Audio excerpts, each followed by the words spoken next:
नमस्कार. Maharashtra foundation America, मुक्तांगण व्यसनमुक्ती केंद्र आणि साधना साप्ताहिक या तीनही संस्थांच्या वतीने आयोजित केलेल्या या कार्यक्रमाला उपस्थित असलेल्या सर्वांचं मनपूर्वक स्वागत. काल 26 जून जागतिक अंमली पदार्थ विरोधी दिवस आणि त्यानिमित्ताने आपण एका दीर्घ मुलाखतीचं आयोजन केलं आहे. त्या मुलाखतीसाठी आरोग्याच्या क्षेत्रातील 2 तज्ज्ञ आणि 2 वरिष्ठ पोलीस अधिकारी यांची दीर्घ मुलाखत असा हा आपला आजचा कार्यक्रम ठरलेला आहे. 2 डॉक्टर असलेले तज्ज्ञ आपल्या सोबत आहेत. मुलाखत घेणाऱ्या 2 व्यक्ती सोबत आहेत. 2 पोलीस अधिकाऱ्यांच्यापैकी एक थोड्याच वेळात आपल्याला जॉईन होतील आणि दुसरे आपल्या जे वरिष्ठ पोलीस अधिकारी होत्या तेजस्वी सातपुते त्या जरा आजारी असल्यामुळे येऊ शकलेल्या नाहीत, परंतु आपल्याबरोबर आज 3 लोक असणार आहेत. आपला संवाद अतिशय व्यवस्थित होईल याची काळजी आपण घेऊ. महाराष्ट्र फाउंडेशन अमेरिका या संस्थेला आपल्यापैकी काही लोक तरी ओळखत असतील. विशेषतः महाराष्ट्र फाउंडेशनच्या वतीने साहित्य पुरस्कार आणि समाजकार्य पुरस्कार असं मागच्या 3 दशकापेक्षा अधिक काळ दिले जातात आणि त्यामुळे महाराष्ट्राच्या समाज जीवनात महाराष्ट्र फाउंडेशन ही संस्थेची खूपच चांगली ओळख आहे. आणि महाराष्ट्र फाउंडेशन म्हणजे काय, तर महाराष्ट्रातील जे लोक अमेरिकेमध्ये स्थायिक झालेत त्यांनी स्थापन केलेली संस्था आणि त्याचे सदस्य त्यांच्या आवडीनिवडी बऱ्याच वेगवेगळे असतात. त्यांना असं वाटतं की आपण ज्या प्रदेशातून आलो, ज्या मायभूमीतून आलो, तिथल्या समाजासाठी, लोकांसाठी, तिथल्या काही विशिष्ट क्षेत्रासाठी आपण काही योगदान द्यावं. तर सुनील देशमुख यांच्या प्रेरणेतून साहित्य आणि समाजकार्य पुरस्कार दिले जात होते. मात्र महाराष्ट्र फाउंडेशनचे अन्य काही सदस्य आहेत ते वेगवेगळ्या संस्थांना या ना त्या प्रकारचे उपक्रम किंवा कार्यक्रम राबवण्यासाठी आपापल्या स्तरावर मदत करतात आणि महाराष्ट्र फाउंडेशनची त्याच्यावर एक मोहर उमटलेली असते. या सर्व सदस्यांचं म्हणणं असं असतं की जरी आम्ही स्वतः पुढाकार घेऊन आमच्या कल्पनेतून, आमच्या मदतीतून हे कार्यक्रम होत असले तरी आम्ही महाराष्ट्र फाउंडेशनचे सदस्य आहोत, आम्हाला त्याचा अभिमान आहे आणि फाउंडेशनच्याच वतीने याचं संयोजन झालं आहे असं आम्हाला लोकांच्या समोर आलेलं आवडेल. तर जसं साहित्य आणि समाजकार्य पुरस्कार म्हटलं की लोकांना सुनील देशमुख आठवतात, तसं एक दीर्घ मुलाखतीचा कार्यक्रम गेली 10 वर्ष पुण्यामध्ये होतो आणि त्याची कल्पना, त्याच्यातलं सगळं संयोजनातला महत्त्वाचा भाग, त्यासाठी आवश्यक ते सहकार्य हे डॉक्टर सुरेश तलाठी यांचं आहे. डॉक्टर सुरेश तलाठी आपल्यासोबत वर आलेले आहेत. ते शिकागोमध्ये प्रॅक्टिस करत होते. वैद्यकीय क्षेत्रातले तेही तज्ज्ञ आहेत आणि आत्ता अलीकडच्या काळामध्ये ते जास्त काळ भारतात, कमी काळ अमेरिकेत असतात. मात्र त्याच्या आधीची जवळपास 4 दशकं शिकागोमध्ये राहून त्यांनी प्रॅक्टिस केलेली आहे. त्यांची कल्पना होती 2015 साली की अशी एक तरुणाईसाठी एखादी दीर्घ मुलाखत आपण करावी आणि त्याचं संयोजन पुण्यातल्या 1 किंवा 2 संस्थांनी करावं. त्यांचे मित्र म्हणजे डॉक्टर अनिल अवचट. डॉक्टर अनिल अवचट आणि डॉक्टर सुरेश तलाठी हे अगदी त्यांच्या कॉलेज वयापासून किंवा थोडंसं त्यानंतरच्या काळातले मित्र. साहजिकच या पहिल्या कार्यक्रमाच्या वेळी त्यांनी सुचवलं की 3 डॉक्टरांची मुलाखत असा आपण एक कार्यक्रम करू आणि मग डॉक्टर अनिल अवचट, डॉक्टर अभय बंग आणि डॉक्टर आनंद नाडकर्णी या तिघांची दीर्घ मुलाखत असा एक कार्यक्रम आपण 2015ला केला होता बालगंधर्व रंगमंदिरात आणि ती मुलाखत विवेक सावंत यांनी घेतली होती. 3 डॉक्टरांची मुलाखत. तरुणाईचा प्रचंड प्रतिसाद मिळाला आणि त्यानंतर त्या मुलाखतीचा व्हिडिओ आला, तो खूप लोकांनी पाहिला. त्याचा एक पूर्ण अंक आला तो साधनेचा. त्यानंतर त्याची एक छोटी पुस्तिका आली आणि तेव्हापासून लोकांच्याकडूनही सतत अशी मागणी राहिली की ही कल्पना घेऊन, मुलाखतीची कल्पना घेऊन पुढे जावं आणि डॉक्टर सुरेश तलाठी तर सतत पाठपुरावा करत राहिले. मग दुसऱ्या वर्षी आम्ही म्हणजे मुक्तांगण आणि साधना यांनी संयुक्तपणे इथलं संयोजन करायचं आणि आवश्यक ते पाठबळ महाराष्ट्र फाउंडेशनने द्यायचं. दुसऱ्या वर्षी 3 प्रशासकीय अधिकाऱ्यांची मुलाखत असा कार्यक्रम गणेश कला क्रीडाला झाला होता. आणि तिथे एक IPS अधिकारी, एक IAS अधिकारी आणि एक IFS अधिकारी आणि त्या तिघांची मुलाखत ही निखिल वागळेंनी घेतली होती. त्यानंतरची 3-4 वर्ष म्हणजे एका वर्षी 3 सिनेमा दिग्दर्शकांची मुलाखत, एका वर्षी 3 उद्योजकांची मुलाखत, एका वर्षी 3 शेती क्षेत्रातील तज्ज्ञांची मुलाखत, असे एक 7-8 कार्यक्रम झाले. कोविडच्या काळात 2020, 21, 22 त्या काळात त्याचा थोडासा गॅप पडला आणि पुन्हा एकदा या वर्षीपासून त्याचं सातत्य राहील अशी आपण दक्षता घेऊ. या वर्षीचा कार्यक्रम मगाशी मी उल्लेख केला तसा जागतिक अंमली पदार्थ दिन याचं निमित्त आणि साहजिकच अंमली पदार्थ किंवा सगळं व्यसन म्हटलं की तरुणाई हा घटक समोर येतो. आजची आणि उद्याची पिढी व्यसनांच्या पासून जर दूर ठेवायची असेल तर योग्य वेळीच योग्य प्रकारे हस्तक्षेप करणं गरजेचं आहे हे सर्वांनाच मान्य असतं आणि तो डॉक्टर तलाठी यांच्याही जिव्हाळ्याचा विषय आहे. तर ते त्यांचं मनोगत थोडक्यात व्यक्त करणारच आहेत. त्यामुळे आत्ता आपले विचारपीठावर आलेले आपले 2 पाहुणे आहेत त्यांचं स्वागत लगेच करू शकतो, पण मला वाटतं की हिम्मत जाधव थोड्याच वेळात येत आहेत त्यामुळे पण मग आपण आधी डॉक्टर तलाठींचं मनोगत ऐकू आणि मग त्यांच्या हस्ते सगळ्यांचंच पुस्तक फुल देऊन स्वागत करू. मी डॉक्टर तलाठींना विनंती करतो. नमस्कार. मंचावरील मान्यवर तसेच समोर बसलेल्यापैकी मान्यवर आणि मित्रांनो, पुन्हा एकदा मुक्तांगण मित्र, साधना आणि महाराष्ट्र फाउंडेशन अमेरिका तर्फे आपल्या सर्वांचं हार्दिक स्वागत. महाराष्ट्र फाउंडेशनबद्दल विनोदजींनी आत्ता आपल्याला थोडी माहिती दिलेलीच आहे, थोडी रिपीट होणार आहे. महाराष्ट्र फाउंडेशन अमेरिका या न्यासाच्या स्थापनेला आता 48 वर्षे होत आहेत. या ट्रस्टनं आत्तापर्यंत सुमारे $45 मिलियन एवढ्या निधीचे योगदान दिले आहे. हा निधी अमेरिकेत स्थायिक झालेल्या मराठी माणसांनी उभा केला आहे. हे विशेष.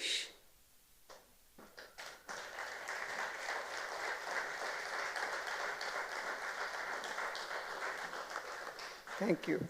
महाराष्ट्र आणि अन्यत्र जाधव साहेब आलेले आहेत.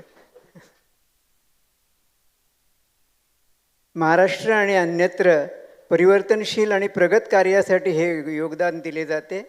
हा निधी किंवा अवॉर्ड्स देताना शिक्षण, विज्ञान प्रसार, आरोग्य, ग्रामीण विकास, पर्यावरण आणि महिलांचं सबलीकरण या निकषांना प्राधान्य दिलं जातं.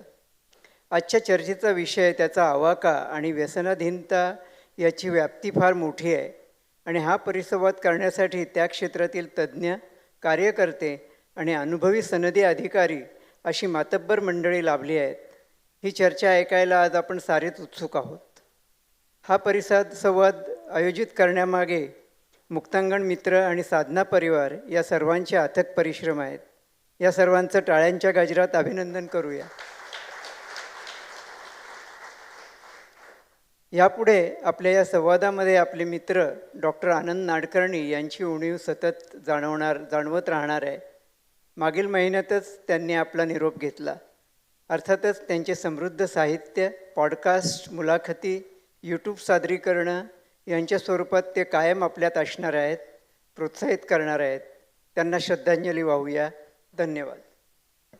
आता ह्या 3ही व्यक्तींची मुलाखतच होणार आहे आणि जरी आपण जागतिक अंमली पदार्थ विरोधी दिन या निमित्ताने ती मुलाखत घेणार असलो तरी तिघांच्याही व्यक्तिमत्वाचा, कामाचा परिचय त्यांच्या मुलाखतीतून होईल.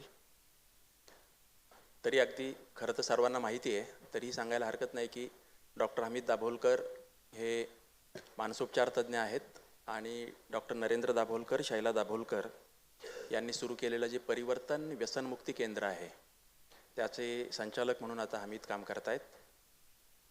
डॉक्टर आनंद बंग सर्च नावाची जी संस्था आहे जी महाराष्ट्रामध्ये अभय बंग आणि राणी बंग यांच्या एकूण कामासाठी गेली 4 दशकं खूप चांगल्या प्रकारे ओळखली जाते आणि तरुणाईमध्ये विशेष ते लोकप्रिय आहेत. परंतु त्याचवेळी जसं निर्माणच्या कामासाठी तरुणाईमध्ये लोकप्रिय आहेत तसं गडचिरोली आणि एकूण विदर्भातल्या जिल्ह्यांच्यामध्ये आदिवासी क्षेत्रात दारूबंदी आणि अन्य व्यसनमुक्ती या संदर्भातलं काम ही पण सर्चची ओळख आहे. तर सर्चचे संचालक आता डॉक्टर आनंद बंग आहेत. ते स्वतःही वैद्यकीय क्षेत्रातले आहेत. आणि तिसरे जे IPS अधिकारी आहेत हिम्मत जाधव, जे आपल्यासोबत आत्ता आहेत, जे महाराष्ट्र पोलीस सेवेतून अधिकारी झालेले आहेत आणि अंमली पदार्थ विरोधी जे काही अभियान चालतं त्याच्यातलं त्यांचं काम हे आपल्याला कामाने एकूण विचार हे आज ऐकायला मिळेल. तर या तिघांचंही स्वागत डॉक्टर सुरेश तलाठी यांनी करावं अशी मी त्यांना विनंती करतो.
प्रकाशनाकडून आलेलं आहे 155 सदाशिवपेठ लोकविलक्षण दाभोलकर कुटुंबाची कथा असं या पुस्तकाचं शीर्षक आहे. हार्डबाउंड आहे, लेखसंग्रह आहे आणि कमालीचा वाचनीय आहे.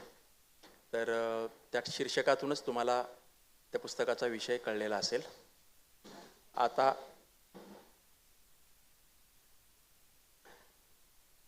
6:30 झालेली आहेत आणि आपले तीनही व्यक्ती ज्यांची मुलाखत घेतली जाणार आहे आणि 2 व्यक्ती ज्या मुलाखत घेणार आहेत हे फक्त विचारपीठावर थांबतील.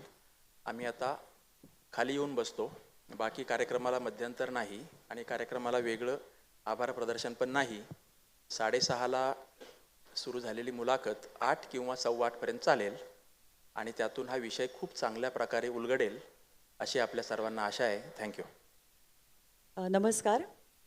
आजच्या या मुलाखतींच्या कार्यक्रमामध्ये मी सर्व आज जे इथे जमलेले प्रेक्षक आहेत त्यांचं स्वागत करते आणि व्यासपीठावर उपस्थित आपले हे सर्व आज एक्सपर्ट्स आलेले आहेत तर त्यांचं सुद्धा मी या कार्यक्रमामध्ये स्वागत करते. 26 जून हा दिवस जागतिक अंमली पदार्थ विरोधी दिन म्हणून साजरा केला जातो. तुम्हाला कदाचित ऐकून माहिती असेल की साधारण 1980च्या दशकामध्ये ड्रग्सच्या व्यसनाची एक लाट संपूर्ण जगभरामध्ये पसरली होती. ते व्यसन होतं, ते ड्रग होतं हेरोईन, की ज्याला भारतामध्ये ब्राऊन शुगरच्या नावाने ओळखलं जातं. ती लाट इतकी पसरली आणि विशेषतः युवकांमध्ये हे व्यसन खूप मोठ्या प्रमाणामध्ये पसरलं. त्याची संयुक्त राष्ट्रसंघाला दखल घ्यायला लागली आणि तेव्हा 1989 साली संयुक्त राष्ट्रसंघाने त्यांचा एक वेगळा विभाग की जो अंमली पदार्थ विरोधी काम करेल त्याची स्थापना केली आणि तेव्हा असं ठरवण्यात आलं की 26 जून हा दिवस दरवर्षी जागतिक अंमली पदार्थ विरोधी दिवस म्हणून साजरा केला जाईल. आणि तेव्हापासून आत्तापर्यंत दरवर्षी या निमित्ताने जगभरात सगळीकडे जनजागृतीचे कार्यक्रम घेतले जातात आणि दरवर्षी त्यांच्यातर्फे एक थीम दिली जाते आणि त्या थीमच्या नुसार जनजागृतीचे कार्यक्रम घेतले जातात. तर ह्या वर्षी जी त्यांनी थीम दिलेली आहे ती अशी आहे, अंमली पदार्थांची जागतिक समस्या, जुने प्रश्न, नवी आव्हाने आणि नाविन्यपूर्ण उपाय. गेली अनेक वर्ष 40 वर्ष आम्ही मुक्तांगणच्या माध्यमातून काम करतोय. ऑगस्ट महिन्यातच याच वर्षी मुक्तांगणची स्थापना होऊन 40 वर्ष पूर्ण होतील. आणि या 40 वर्षामध्ये आम्ही बघतोय की काही प्रश्न तसेच राहिले, काही बदलले आणि अर्थातच नवीन नवीन आव्हानं येत राहिली आहेत. आणि त्यासाठी नाविन्यपूर्ण उपाय शोधणं हे खूप गरजेचं आहे. आणि मला खात्री आहे की आज आपण हा जो मुलाखतीचा कार्यक्रम आयोजित केलेला आहे, यामध्ये सगळे असेच लोक इथे उपस्थित आहेत की जे या क्षेत्रामध्ये काम करतात, त्यांना हा प्रश्न जवळून माहिती आहे. नाविन्यपूर्ण उपाय काय करता येईल, नक्कीच आपल्याला या तिघांकडूनही आज समजून घेता येणार आहे. असं म्हटलं जातं की हा जो सामाजिक प्रश्न आहे, व्यसनाधीनता, याच्यावरती आपल्याला काम करायचं असेल तर आपल्याला 2 प्रकारे काम करायला लागतं. एक काम आहे डिमांड रिडक्शन आणि दुसरं आहे सप्लाय रिडक्शन. डिमांड रिडक्शन म्हणजे ज्यांनाही व्यसनाधीनतेचा ज्यांना आजार झालेला आहे, ज्यांच्या आयुष्यात व्यसन आलेलं आहे, व्यसनात जे गुरफटलेले आहेत, त्यांना मदत करणं, त्यांना ड्रग्ज घेण्याची किंवा कुठलेही अंमली पदार्थ घेण्याची जी त्यांची ओढ आहे, डिमांड आहे, ती कमी करणं.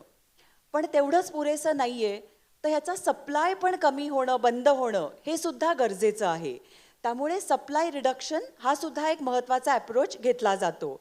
आणि अर्थातच डॉक्टर्स, व्यसनमुक्ती केंद्र, सामाजिक कार्यकर्ते यांचं जे काम चालतं ते डिमांड रिडक्शनचं चालतं आणि पोलिसांचं काम चालतं ते सप्लाय रिडक्शनचं चालतं. आणि आज मला खूप आनंद होतोय की जे डिमांड रिडक्शनमध्ये काम करतात आणि जे सप्लाय रिडक्शनमध्ये काम करतात, असे सगळेच लोक आज इथे आपल्यासमोर उपस्थित आहेत. त्यामुळे खूपच चांगली चर्चा आज आम्हाला अपेक्षित आहे. तर मी आता सगळ्यांची ओळख तर करून दिलीच आहे, तर आपण डायरेक्टली या मुलाखतींना आता सुरुवात करूया. तर हिम्मत जाधव आज इथे उपस्थित आहेत की जे अपर पोलीस अधीक्षक आहेत. नार्कोटिक टास्क फोर्स हा गव्हर्नमेंटनी हा 1 वर्षापूर्वी सुरू केलेला टास्क फोर्स आहे. तर मला तुम्हाला विचारायचं आहे की आम्ही मुक्तांगणमध्ये जेव्हा काम करतो तेव्हा असं लक्षात येतं की आमच्याकडे जे व्यसनाधीन रुग्ण येतात, त्यांना जशी व्यसनाची समस्या असते तसं कुठल्या ना कुठल्या प्रकारे ते गुन्हेगारीमध्ये सुद्धा जाण्याची शक्यता असते. तर व्यसन आणि गुन्हेगारी तुमच्या कामामध्ये ह्या दोन्हीचा संबंध तुम्हाला कसा जाणवतो ते तुमचे अनुभव सांगा. आणि त्याचबरोबर आता आपण जो उल्लेख केला नार्कोटिक टास्क फोर्स, तर हा फोर्स काय आहे, त्याचं काम काय आहे, या दोन्ही प्रश्नांबद्दल आम्हाला जाणून घ्यायचं आहे. धन्यवाद. मी सर्वप्रथम या ठिकाणी उपस्थित असलेल्या प्रश्नाच्या उत्तराकडे येण्यापूर्वी मी विचारमंचावरील सर्व सन्माननीय त्याचप्रमाणे समोर बसलेल्या सर्व श्रोत्यांची दिलगिरी व्यक्त करतो. मला 10 ते 15 मिनिट कार्यक्रमास येण्याकरिता विलंब झाला, त्याकरिता दिलगिरी व्यक्त करतो. आणि खरं तर अर्थानं पाहायचं झालं तर अँटी नार्कोटिक्स टास्क फोर्स, अंमली पदार्थ विरोधी कृती दल महाराष्ट्राचं, यांचं हे काम आहे जे आता ताई करत आहेत. त्याबद्दल मी ताईंचं धन्यवाद व्यक्त करतो आणि ताईंच्या वतीनं या ठिकाणी जमलेल्या सर्वांचं स्वागतही करतो. आता मी मूळ प्रश्नाकडे येतो जो ताईंनी विचारला की गुन्हेगारी आणि व्यसनाधीनता यांचा संबंध काय आहे. निश्चित हा संबंध अत्यंत, ज्याला म्हणतो की विलग न करता येणारा असा हा संबंध आहे. 1980च्या दशकामध्ये जेव्हा ही लाट आली तेव्हा सुद्धा पहिल्यांदा अंडरवर्ल्ड सक्रिय झालं. अंडरवर्ल्डच्या माध्यमातून अनाधिकृत उत्पन्न मिळवण्याकरता, बेकायदेशीर उत्पन्न मिळवण्याकरता नार्कोटिक्सचा सहारा घेतला गेला. कारण यातून जो पैसा जमा होतो किंवा अंडरवर्ल्डमधून जो पैसा जमा होतो तो इन्व्हेस्ट कुठे करायचा आणि त्या इन्व्हेस्टमेंटमधून बेकायदेशीर उत्पन्न कसं मिळवायचं, याच दृष्टिकोनातून नार्कोटिक्सचा विषय येतो. आजही अगदी वैश्विक पातळीवर पाहिलं, राष्ट्रीय पातळीवर पाहिलं किंवा स्थानिक पातळीवर जरी पाहिलं, जरी गुन्हेगारी हा विषय स्थानिक पातळीवरचा वाटत असला तरी हा विषय कुठे ना कुठे जाऊन पुन्हा वैश्विक पातळीपर्यंत लांबत जातो. त्या अनुषंगानं आज आपण पाहिलं, अगदी पुण्यासारख्या छोट्याशा शहराचं जरी पाहिलं, आपण कोयता गँग म्हणतो किंवा इतर काही गोष्टी बोलतो, आमच्या अनुभवात असं आहे की जी लोक व्यसनाधीन आहेत त्यांच्याच डोक्यामध्ये वाईट कृत्य करण्याची प्रवृत्ती निर्माण होते. बरेचसे गुन्हे आहेत ते अंमलाखाली असतानाच होतात. अंमल मग तो कशाचाही असे, अगदी दारूचा असेल किंवा अंमली पदार्थांचा, मनोव्यापारावर परिणाम करणाऱ्या पदार्थांचा असेल, परंतु अंमलाखाली असताना गुन्हे करण्याची प्रवृत्ती जास्त असते. आता डॉक्टर साहेब जास्त सांगू शकतात कारण ते मनोवैज्ञानिक तज्ज्ञच आहेत. परंतु निश्चित जी लोक व्यसनाधीन आहेत त्यांच्याकडून गुन्हे घडण्याचं प्रमाण जास्त होतं, कारण डोक्यामध्ये एक झिंग असते, एक किक असते, आणि त्या किकमध्ये आपण योग्य करतोय की अयोग्य करतोय हे कळत नाही. त्यामुळे व्यसनाधीनता आणि गुन्हेगारी ही अगदी परस्परांना जोडलेली आहे किंवा सोबत येणारी आहे असं म्हटलं तरी वावगं ठरू नये. ताई. नार्कोटिक टास्क फोर्स बद्दल पण थोडं हो, सांगा. अँटी नार्कोटिक टास्क फोर्स, अंमली पदार्थ विरोधी कृती दल, भारतात नार्कोटिक्स कंट्रोल ब्युरो नावाची एक संस्था आहे जी संपूर्ण भारतातील अंमली पदार्थावर नियंत्रण ठेवण्याचं काम करत असते. आणि या नार्कोटिक्स कंट्रोल ब्युरोच्या अंतर्गत काही राज्यांमध्ये अँटी नार्कोटिक टास्क फोर्स स्थापन करण्यात आलं. विशेषतः पंजाबसारख्या राज्यांमध्ये हा प्रश्न आपल्यापेक्षाही फार पूर्वी हायलाईट केला गेला. 2017 साली 18 साली आपण पाहिलं असेल प्रसारमाध्यमांमध्ये उडता पंजाब नावाचा पिक्चर येणं.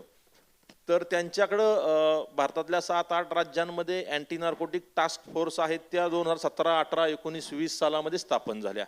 महाराष्ट्र राज्यामध्ये ANC anti narcotic cell Mumbai पोलिसांच्याकडे होता, आणि स्थानिक स्तरावर प्रत्येक जिल्ह्यामध्ये लोकल क्राईम ब्रँच किंवा कमिशनरेटमध्ये क्राईम ब्रँचमध्ये अँटी नार्कोटिक्स सेल होता. परंतु यांच्यामध्ये कुठे एक युनिफॉर्मिटी नव्हती. आणि माननीय केंद्रीय गृहमंत्री श्री अमित शहा सर यांच्या संकल्पनेतून, पुढाकारातून मागील 2022-23 सालापासून सर्व राज्यांनी एक अँटी नार्कोटिक टास्क फोर्स स्थापन करावा, आणि ती एजन्सी संपूर्ण राज्याची नोडल एजन्सी म्हणून काम करेल. त्यांचं काम महत्त्वाचं नोडल एजन्सी म्हणून आहे. त्यांचं काम महत्त्वाचं समूळ नष्ट करण्याकरता, उत्पादन जे ताईंनी सांगितलं, सप्लाय साईड आणि डिमांड साईड दोन्ही थांबवण्याकरता, त्याच संकल्पनेतून आपल्या राज्याचे मुख्यमंत्री देवेंद्र फडणवीस सर यांनी 2023 साली प्रथम याचा शासन निर्णय काढला गेला. त्यानंतर काही कालावधीमध्ये याला मूर्त स्वरूप येण्याकरता, म्हणजे बाकीच्या अनुषंगिक आवर्ती खर्च, अनावर्ती खर्च, आकृतीबंध, किती युनिट असणार, या सर्वांकरता एखादं वर्ष मध्ये गेला. आणि मागच्या वर्षी मे महिन्यात 2025ला अंमली पदार्थ विरोधी कृती दल या एक वेगळ्या टास्क फोर्सची, कृती दलाची महाराष्ट्रामध्ये स्थापना झाली. आणि मला सांगायला आवडेल की या कृती दलाचं मुख्यालय आहे ते पुण्यामध्ये आहे. आणि या कृती दलामध्ये एकूण 7 ऑपरेशन युनिट आहेत, जे प्रत्येक रेंजला कोल्हापूर, कोकण, नाशिक, अमरावती, छत्रपती संभाजीनगर, नागपूर आणि अमरावती आणि नांदेड ही 7 ऑपरेशन युनिट आहेत.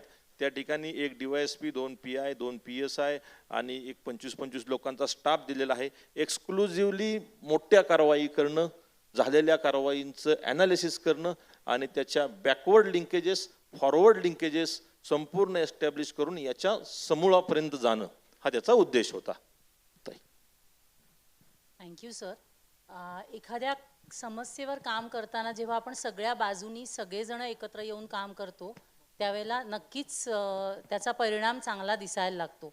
आता तो दिसेल अशी आपण सगळ्यांनीच अपेक्षा करूयात. नवीन आव्हानं आणि नवीन समस्या हे जरी असलं तरी या सगळ्यासाठी कुठेतरी मागे जाणं पण गरजेचं असतं, कारण आपण आपल्या इतिहासातनंच शिकत असतो, आपल्या आधीच्या पिढीकडनं शिकत असतो.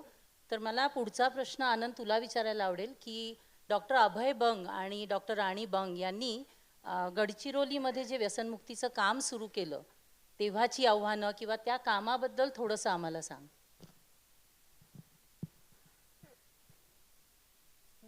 जे 2 पदार्थ जे लिगलाइज्ड विक्रीसाठी आणि सेवनासाठी उपलब्ध आहेत, आणि हे जागतिक आरोग्य संघटनेचं म्हणणं, ते 2 पदार्थ म्हणजे तंबाखू आणि दारू. त्यामुळे वर्ल्ड नो ड्रग्स डे वरती सर्वप्रथम नो टोबॅको नो अल्कोहोल हे अगदी अधोरेखित केलंच पाहिजे. गडचिरोलीमध्ये सुरुवात कशी झाली? गडचिरोलीमध्ये 86 साली आम्ही गेलो. उद्देश अर्थात आरोग्याची कामं करण्याचा होता. खेड्यामध्ये स्त्रियांच्या आरोग्यावरती काम करता करता वसा नावाच्या एका खेड्यामध्ये रात्री स्त्रियांसोबत मीटिंग सुरू होती. मीटिंगमध्ये स्त्रियांनी विषय काढला की तुम्ही ते सगळं आरोग्याचं बाजूला ठेवा, पहिले तुम्ही बोला दारूविषयी. तू इधर उधर की बात न कर, बता काफिला लुटा कैसे.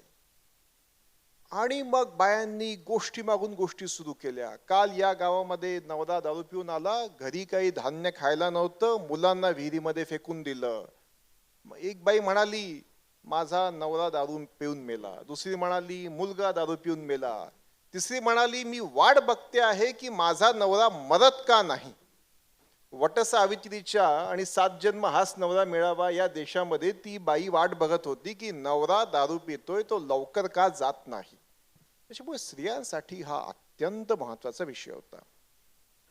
सोबत मग त्याचं आर्थिक गणित केलं.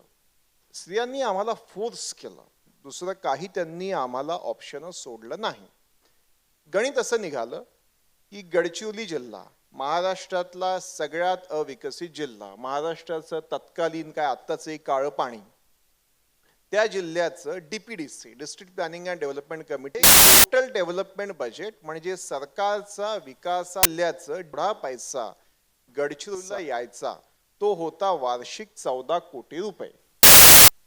आणि गडचिरोली जिल्ह्यात लोक दारू पित होते 20 कोटी रुपयाचा. चौथीतल्या गणित असलेल्या मुलालाही कळेल की 14 विकास आणि 20 कोटीची दारू याच्याने गडचिरोलीचं काय होणार, तेच होणं सुरू होतं. तेच त्याच्यामुळे या 2 मुद्द्यावरती जिल्ह्यामध्ये अगदी वणवा पेटला आणि 600 गावांनी वणवा स्वतःच पुढाकार घेऊन आपल्या गावातली दारू बंद. आता दुसरा त्याचा महत्वाचा भाग होता बघा, समजून घ्या. 1987 सालचा गडचिरोली म्हणजे नक्षलवादाचं अत्यंत महत्वाचं केंद्र. एकीकडे जिथे हिंसात्मक लढाई सुरू होती तिथेच लोकांनी अहिंसात्मक पद्धतीने अतिशय चांगली जिल्हा दारूमुक्ती संघटना बनवून अशा प्रकारे आंदोलन सुरू केले. अतिशय वेगळीच किनार होती की आपले प्रश्न हे सोडवण्यासाठी हिंसेची गरज नाही, त्या हिंसात्मक आंदोलनाने करता येतात. आणि त्याच्या मार्फत 7 वर्ष हे आंदोलन चाललं. तुझे वडील सगळ्यात पहिले अनिल काकांनी महाराष्ट्रासमोर लेख लिहून ही जे गडचिरोलीचं दारूचं आंदोलन सुरू होतं ते पूर्ण महाराष्ट्रासमोर आणलं. महाराष्ट्रातले अनेक कार्यकर्ते सामाजिक नेते त्याला जोडले गेले. विधानसभेचे स्पीकर मधुकरराव चौधरी त्याला जोडले गेले आणि या मार्फत शेवटी 1993 मध्ये गडचिरोलीला शासकीय दारूबंदी झाली. दारूबंदी झाली, दारू किती कमी झाली, कारण हा मुद्दा नेहमीच आणि पुढे तो नंतर येईल.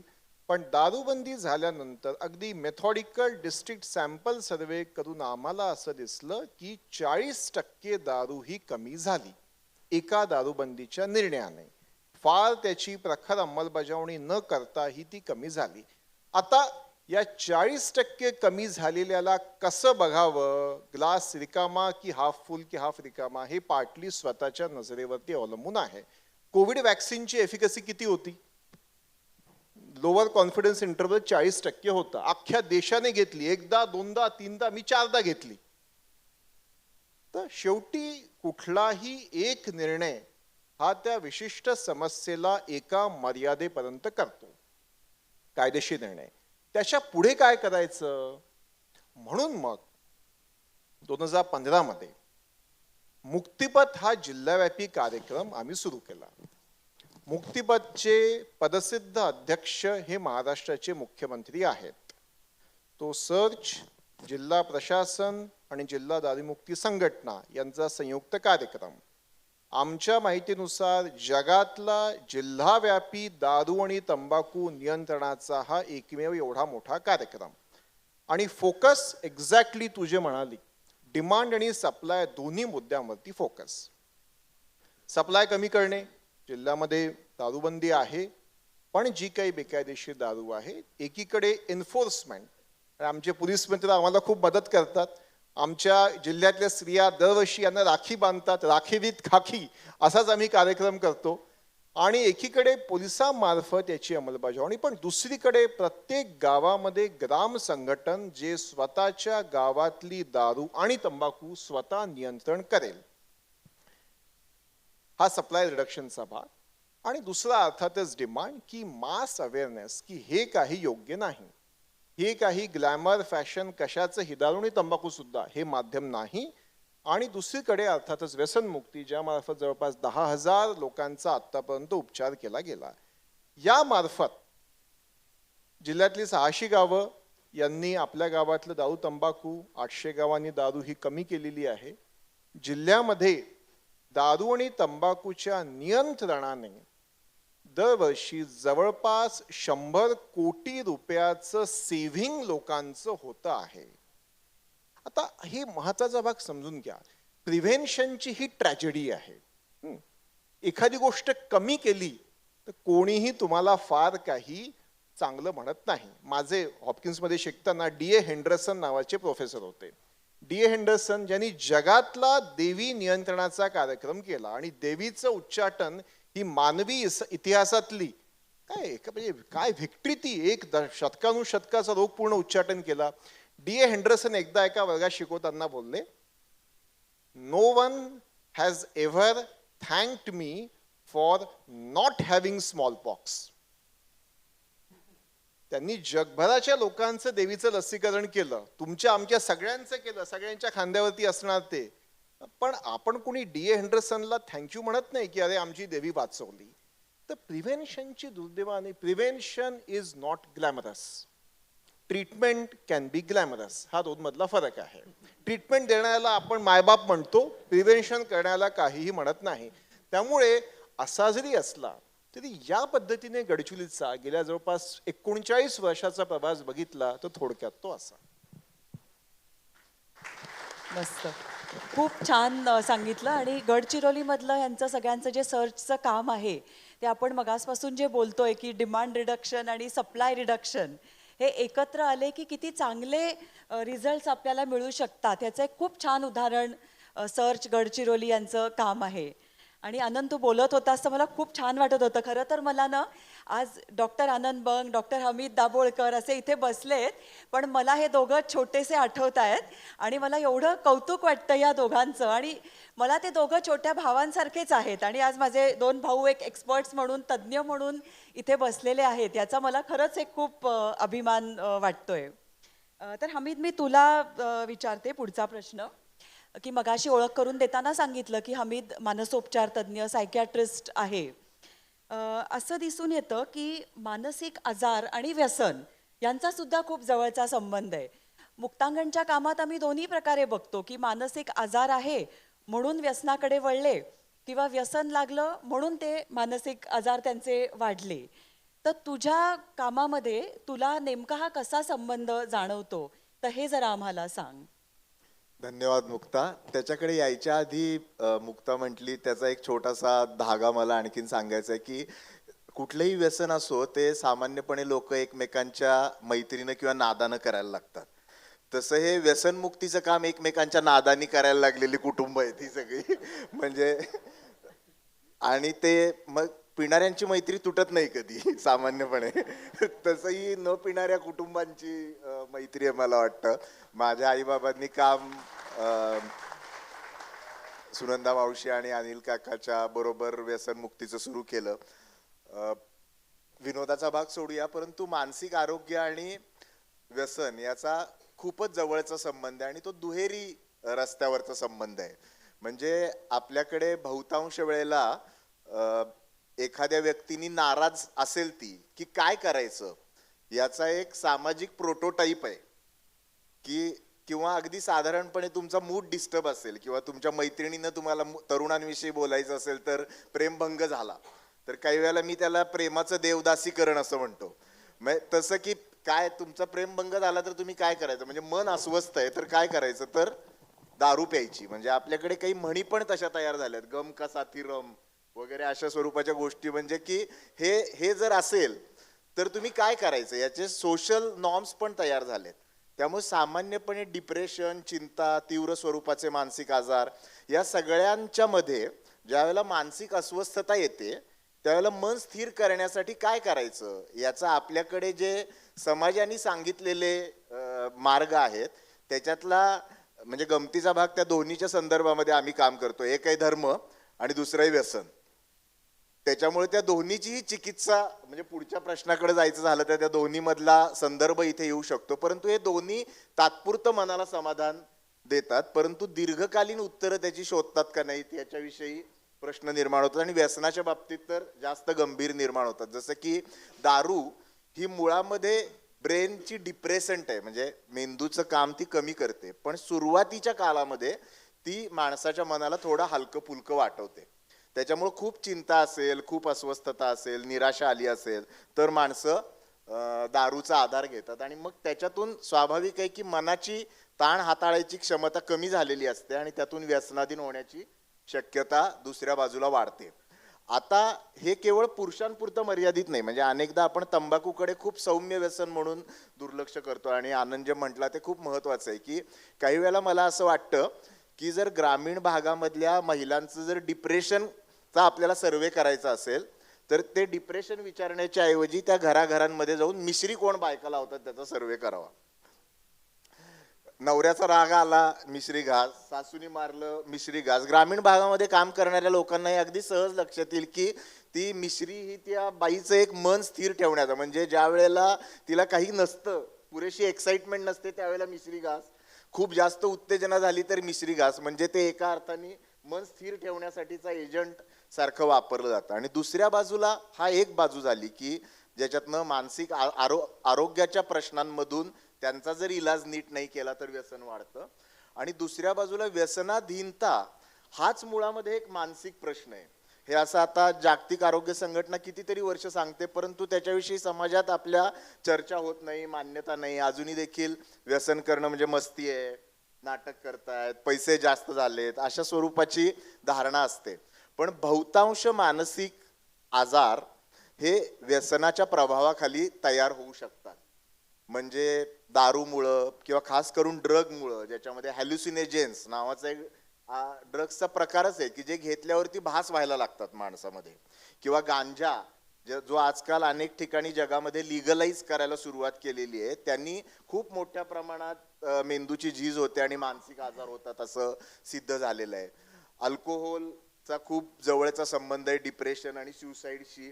खूप मोठ्या प्रमाणात जसं गुन्हेगारीचा संबंध आहे तसं बहुतांश 50% जास्त ॲडल्टमध्ये झालेल्या ज्या सुसाईड असतात त्या दारूच्या प्रभावाखाली केल्या जातात. कारण की त्यावेळेला ते जे काही धाडस आवश्यक असतं त्या माणसाला ताबा सुटल्यामुळे दारूच्या प्रभावाखाली ते करणं सोपं जातं. तर असं दोन्ही पातळ्यांवरती व्यसनाचा आणि मानसिक आरोग्याचा संबंध आहे आणि त्यामुळं जसं त्याला एक सामाजिक अंग आहे तसं एक मानसिक याचं पण अंग आहे. आणि त्याचा देखील जोपर्यंत याच्यामध्ये विचार केला जात नाही तोपर्यंत मला वाटतं की दीर्घकालीन त्याच्यावरती उत्तर निघू शकणार नाही. आत्ता हमीदनी गांजाचा उल्लेख केला. अलीकडे असं दिसून येतं की गांजाचं व्यसन खूप वाढत चाललंय, कॅनॅबिसचं व्यसन, आणि त्याच्या बाबतीत खूप गैरसमज असतात आणि हे व्यसन असं तरुण मुलांमध्ये जास्त दिसतं.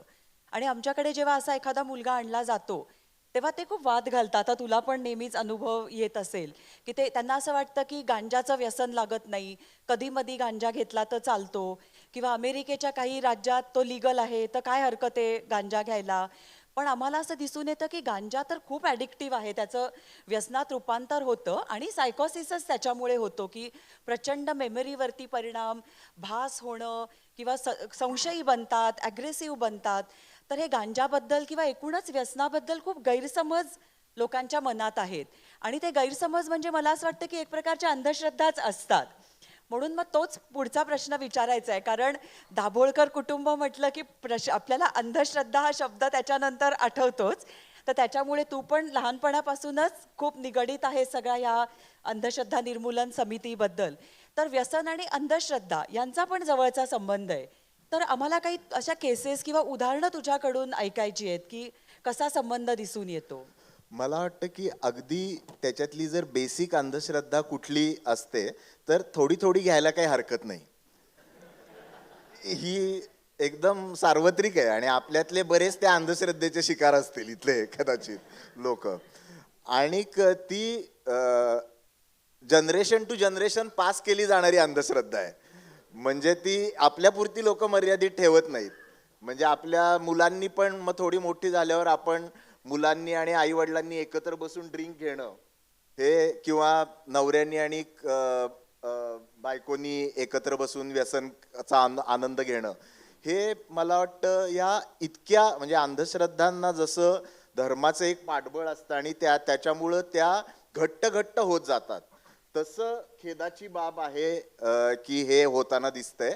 आणि दुसरा संदर्भ आपण लक्षात घ्यायला पाहिजे की पूर्वी ज्या वेळेला अंधश्रद्धा निर्मूलनाचं काम चालू झालं त्यावेळेला प्रामुख्याने अंधश्रद्धा या अज्ञानातनं निर्माण होणाऱ्या होत्या, की माहिती नाहीये लोकांना, भीती आहे, त्याच्यातनं अंधश्रद्धा निर्माण व्हायला लागल्यात.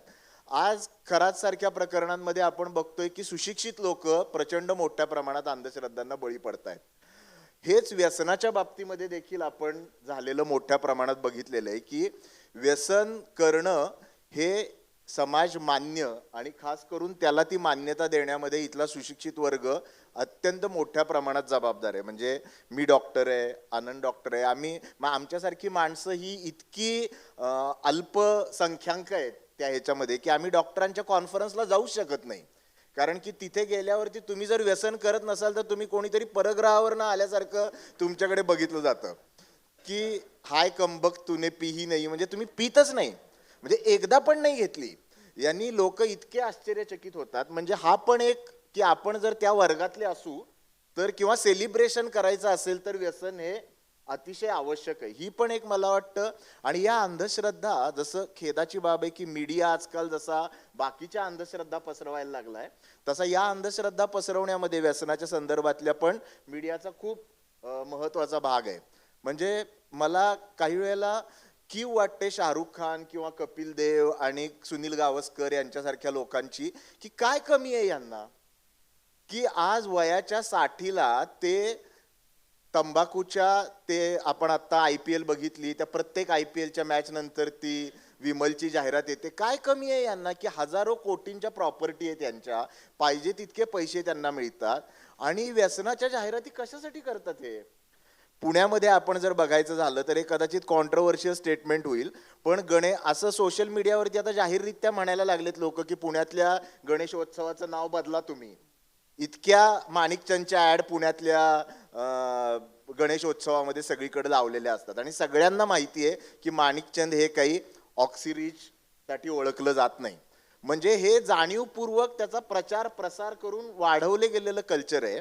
किंवा आता 2 महिला मुलाखत घेत आहेत तर आपल्याकडे महिला वर्ग हा नैसर्गिक दृष्ट्या व्यसनापासून दूर होता भारतामध्ये. गेल्या 20 वर्षामध्ये जाणीवपूर्वक ही श्रद्धा काय तुम्ही म्हणायचं असेल ती पसरवली गेली की स्त्री पुरुष समानतेचा महिलांनी व्यसन करणं हा एक महत्वाचा भाग आहे. हा, म्हणजे जर पुरुषांच्या बरोबर तुम्ही समान असायला पाहिजे तर मग व्यसनाच्या बाबतीत का मागं राहायचं? आणि म्हणून तुम्ही बघा की सगळ्या सिनेमातल्या, म्हणजे काही वेळेला मला गमतीनं असं वाटतं की 90-95 साली जर सिनेमामध्ये हिरोईन दारू पिताना दिसली असती तर लोकांनी मोर्चे काढले असते. आता तुम्ही कुठलाही सिनेमा बघा त्याच्यामध्ये हिरो आणि हिरोईन एकत्र बसून पबमध्ये जाऊन व्यसन करताना दिसतात. तर या सगळ्या मला वाटतं की जाणीवपूर्वक पसरवल्या गेलेल्या, वाढवल्या गेलेल्या अंधश्रद्धा म्हणाव्या अशा स्वरूपाच्याच गोष्टी आहेत. पण याही पेक्षा गंभीर बाब आहे जी डॉक्टर नरेंद्र दाभोळकर सांगायचे ती अशी आहे की व्यसन आणि अंधश्रद्धा या दोन्हीही माणसाचा विवेक मारतात. म्हणजे माणसाचं सगळ्यात महत्वाचं वेगळेपण काय आहे तर तो स्वतंत्र विचार करू शकतो आणि तो चांगल्या वाईटामध्ये फरक करू शकतो. व्यसन आणि अंधश्रद्धा या दोन्ही गोष्टी माणसाची चांगल्या वाईटामध्ये फरक करण्याची क्षमता नष्ट करतात. जसं आपण बघितलं की व्यसनाधीन व्यक्तीची आई विचार करायला लागते की माझा मुलगा कधी मरतोय तो व्यसन करणारा, किंवा नवरा कधी मरतोय. आणि अंधश्रद्धेच्या प्रभावाखाली आपल्या मुलाचा बळी दिला जातो, नरबळी. त्यामुळं या दोन्ही गोष्टी एकमेकांशी विवेकाच्या पातळीवरती जोडलेल्या आहेत आणि या दोन्ही गोष्टी समाजातल्या अविवेकाला खतपाणी घालतात आणि म्हणून त्याच्या विरोधामध्ये आपण असायला पाहिजे असं मला वाटतं. अगदी खरं आहे हमीद, तू सांगितलंस ते. व्यसन आणि अंधश्रद्धा खरोखरच आपला विवेक मारतात. म्हणजे आता त्यांनी ज्या काही 3-4 अंधश्रद्धा सांगितल्या ना, ह्या आम्ही मुक्तांगणमध्ये अनुभवत असतो. जेव्हा नवीन मुलं, मी अगदी असं 18-19 वर्षाची मुलं येतात तेव्हा त्यांच्याशी बोलताना किंवा त्यांच्या पालकांशी बोलताना पालक हे सांगतात की मुलांना हे कळलं पाहिजे आणि त्यांनी बाहेर जाऊन काही करायला नको, म्हणून आमच्याबरोबरच पहिल्यांदा आम्ही त्याला प्यायला दिली. पण ती इंट्रोडक्शनसुद्धा त्यांच्यासाठी खूप, आता एखादा थांबेल एखादा नाही थांबणार आपल्याला माहीत नाही, पण ते ओळख करून द्यायची का नाही हा विवेकसुद्धा कदाचित त्यावेळेला पालकांमध्ये असणार नाही. आपण डिमांड सप्लाय दोन्ही बोलतोय, त्याच्यामुळे आता मी परत एकदा सरांकडे येते. सर, नार्को टेररिझम हा शब्द सध्या बऱ्याच वेळा ऐकला जातो, ऐकायला मिळतो. तर अंमली पदार्थांचा व्यापार आणि टेररिझम ह्याचा काही संबंध आहे का? निश्चित आज सर्वत्रच नार्को टेररिझम हा शब्द वापरला जातो आणि अत्यंत कॉमनली वापरला जातो. नार्को टेररिझम हा शब्द पाहतेवेळी आपल्याला दोन आयामातून पाहावा लागेल, दोन डायनॅमिक्समधून पाहावा लागेल. एक पहिला डायनॅमिक्स का पहिला आयाम आहे, अत्यंत सिंपल साधा सरळ अर्थ आहे की नार्को पदार्थ, आजकालचे नार्को पदार्थ त्यामध्ये मेजॉरिटी सिंथेटिक ड्रग्ज आपण म्हणतो, याला उत्पादन करायला येणारा खर्च आणि त्याच्या विक्रीतून मिळणारा पैसा याच्यामध्ये खूप जमीन आसमानचा फरक आहे. 1 रुपयाची इन्व्हेस्टमेंट करून जर कुणाला 1000 रुपये मिळत असतील तर जे तयार झालेले 999 रुपये आहेत हे वापरायचे कुठे? तर बऱ्याच देशांनी हाच स्टँड घेतला की तयार करायचे आणि हे टेररिझम करता किंवा विघातक कारवायांकरता वापरायचे. आपल्या शेजारची जी राष्ट्र आहेत विशेष करून ती याच्यामध्ये अग्रेसर होती. परंतु हा एक साधा सिंपल सरळ अर्थ आहे आणि तो म्हणजे प्रूव्ह झालेला आहे. पण याबरोबरच आताच्या काळामध्ये मागच्या 10 वर्षामध्ये 15 वर्षामध्ये याचा आणखीन एक डायनॅमिक्स असा झाला की पूर्वी युद्ध व्हायची, युद्ध हातगळे, बॉम्ब, रणगाडे, व्यक्ती, बंदुका, गोळ्या यांना युद्ध व्हायचं. आपल्या शत्रू राष्ट्राला नामोहरण करण्याकरता मोठ्या प्रमाणात बॉम्बबारी करून किंवा त्याच्या प्रदेशावर आक्रमण करून प्रदेश ताब्यात घेणं म्हणजे युद्ध जिंकणं असं समजलं जायचं. पण 1990 नंतरच्या काळात आर्थिक वैश्वीकरण, मुक्त वैश्वीकरणाच्या काळामध्ये त्याचे डायनॅमिक्स चेंज झाले आणि शत्रू राष्ट्रामध्ये इतक्या पिढ्या बर्बाद होतील इतका नार्कोचा सप्लाय करा, स्मगल करा आणि त्या देशाला संपूर्ण आर्थिकदृष्ट्या आणि त्यांची जी येणाऱ्या पिढ्या आहेत त्या कशा बर्बाद होतील अशा प्रकारचा एक सिडो वॉर ज्याला आपण म्हणू शकतो, अशा प्रकारचा सिडो वॉर सुरू झाला. आपल्या उत्तरेकडील काही राज्यांमध्ये मोठ्या प्रमाणात जे नार्को सबस्टन्सेस आले गेले तो त्यामागच्या स्ट्रॅटेजीचा एक भाग होता. तर अशा प्रकारे ह्या दोन संज्ञांमध्ये, दोन संकल्पनांमध्ये आपल्याला नार्को टेररिझम आहे तो पाहावा लागेल. यातून निर्माण होणारा काळा पैसा, मग त्याच्या पुढच्या आवृत्ती आल्या डार्क वेबच्या माध्यमातून ट्रेड आणि क्रिप्टोकरन्सी सारख्या आभासी करन्सीच्या माध्यमातून हत्यारांची आणि इतर पदार्थांची, इतर संसाधनांची खरेदी विक्री हा विषय त्यालाच परत जोडून आला. आणि दुसरा विषय की संपूर्ण समाजच नष्ट करायचा, समाजच थोडक्यात आपण असं म्हणू शकतो की नासवून टाकायची. पुढची पिढीच नासवली तर राष्ट्रामध्ये ती ताकदच राहणार नाही. तर या दोन डायनॅमिक्समध्ये आपल्याला नार्को टेररिझम पाहावं लागेल. टेररिझम आलं किंवा समस्या आली की त्याच्यावर आपण उपाय पण शोधतो. त्याचप्रमाणे माझ्या मते NDPS ॲक्ट हा सुरू झाला. तर त्या ॲक्टविषयी आणि या ॲक्टमध्ये व्यसनाधीन झालेल्या रुग्णांसाठी काही तरतूद असते का? नार्को NDPS अनैतिक मानवी व्यापारावर परिणाम करणारा कायदा, narcotic drugs and psychotropic substances act 1985 हा कायदा भारतामध्ये आणला गेला. अत्यंत स्ट्रिंजंट आणि कडक असा हा कायदा की ज्याच्यामध्ये जर कुणी नार्को पदार्थांची उत्पादन करेल, साठवणूक करेल, तस्करी करेल किंवा कुणी ग्रहण करेल, कंझ्युम करेल, या सर्वांच्या करता वेगवेगळ्या प्रकारच्या तरतुदी केल्या गेल्या. याचबरोबर या कायद्यामध्ये आपला पूर्वीचा IPC आता BNS झालेला आहे. IPC मध्ये BNS मध्ये वेगळ्या तरतुदी असताना, MPDA सारखा स्थानबद्ध करण्याचा स्वतंत्र कायदा असताना पुन्हा एक स्ट्रिंजंट PIT NDPS नावाची एक तरतूद NDPS ॲक्टमध्ये टाकली गेली की असा कोणी व्यक्ती असेल जो वारंवार या कारवायांमध्ये सम्मिलित होतो अशा व्यक्तीला 1 वर्षाकरता स्थानबद्ध करण्याची तरतूद या कायद्यामध्ये केली गेली. परंतु कायद्यानेही विचार करतेवेळी हा विचार केला होता की जो फक्त व्यसन करत आहे, कंझ्युम करत आहे, he is not a originator, he is not a peddler, he is not a storage करत नाही, तर अशा व्यक्तींकरता काय करता येईल.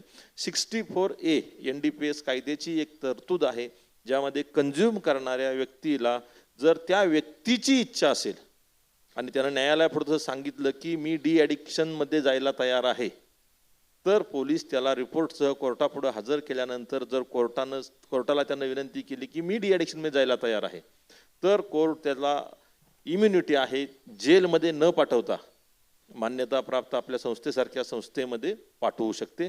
हा फार मोठा क्लॉज आहे.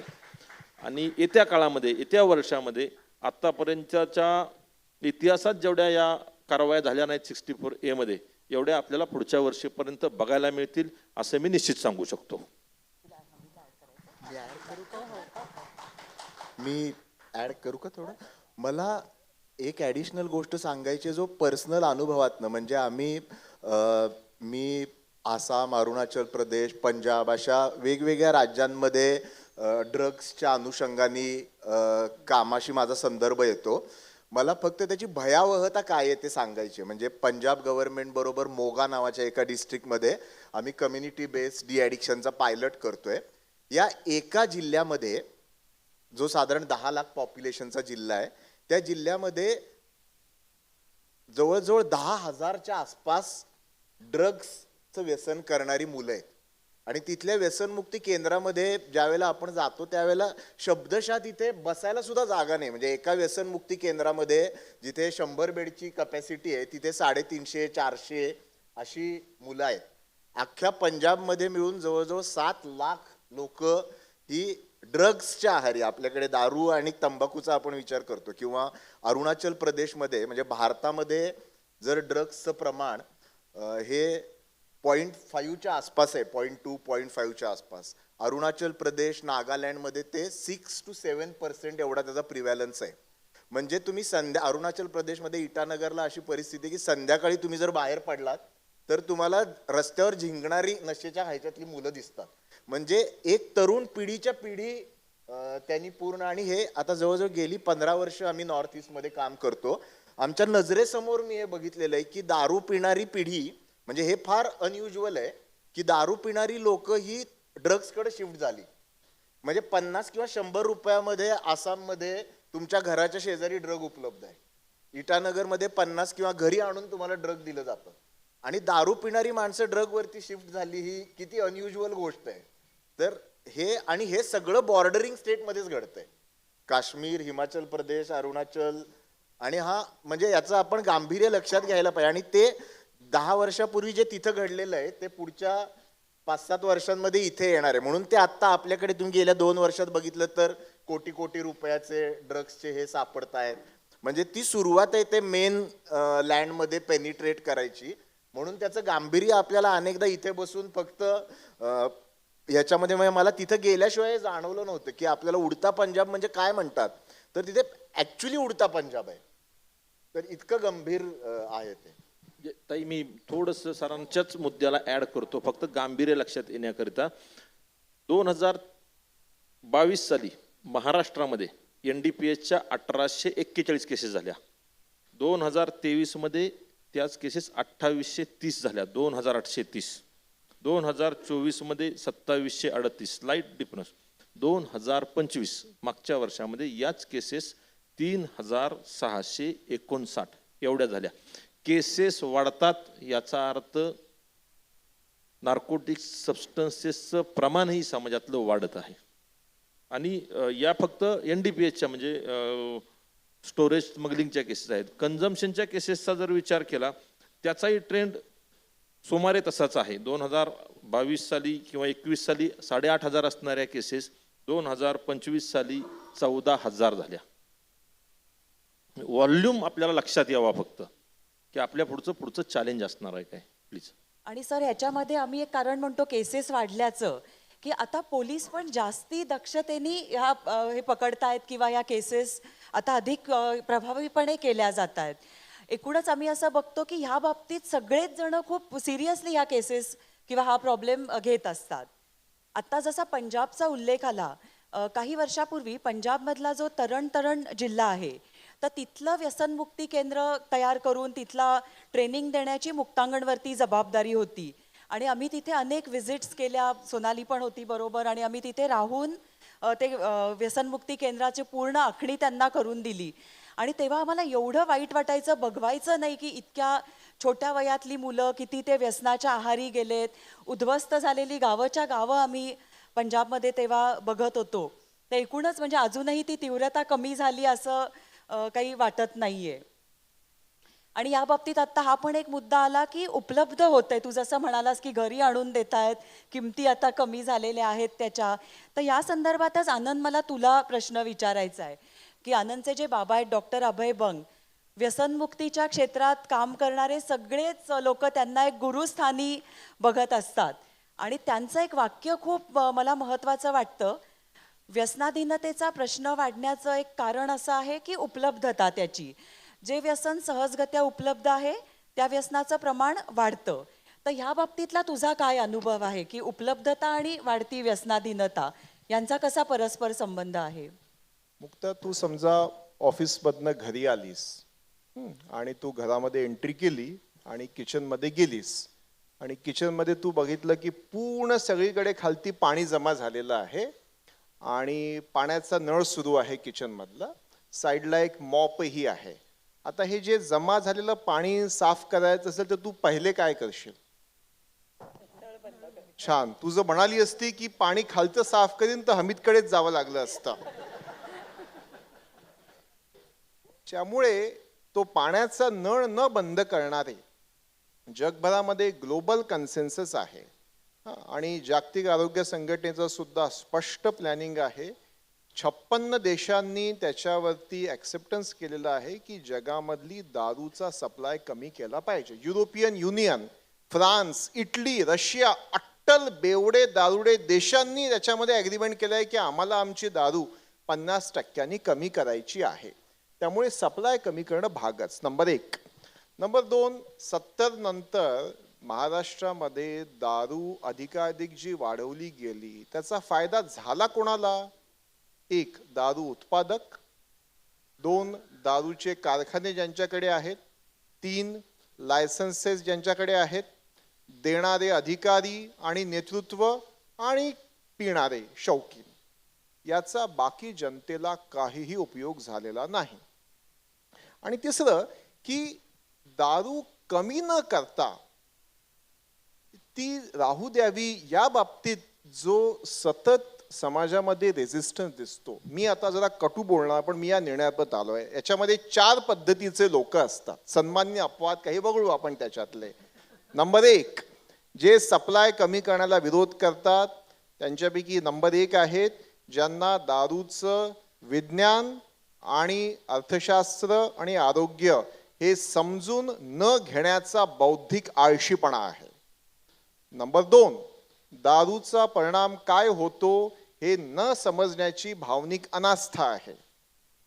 नंबर 3, की माझं दारू पिण्याची सवय न बदलण्याचं मानसिक जडत्व आहे.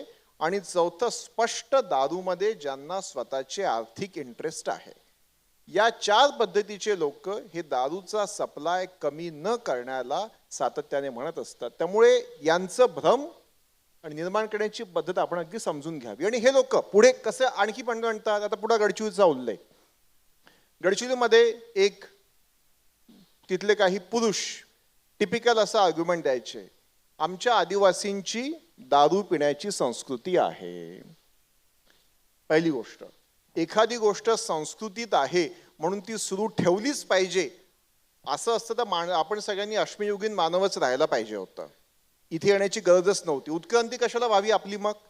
नंबर 1. नंबर 2, खरं तर गोंड आदिवासींचे जे मूळ पुरुष आहे पारी कुपारलिंगो, छत्तीसगडमध्ये ते होते, जगदलपूर राजनांदगाव परिसरात, ते दारूचे आणि मोहाफच्या फुलापासनं दारू काढण्याचे इतके विरोधक होते की त्यांनी ते जिथे राहत होते त्याच्या आजूबाजूची सगळी मोहाची झाडं कापून टाकली होती. आणि मोहाचं फक्त फुलाचं पाणी देणं एखाद्या धार्मिक कार्यक्रमामध्ये ही ती परंपरा होती. आणि म्हणून गडचिरोलीचं जेव्हा दारूबंदीचं आंदोलन सुरू होतं तत्कालीन मुख्यमंत्री गडचिरोलीला आले. त्यांच्याच पक्षाचे एक नेते मोठ्या थाटात त्यांच्या पुढे गेले जाहीर सभेमध्ये की आमच्या आदिवासींची दारू पिण्याची ही संस्कृती आहे.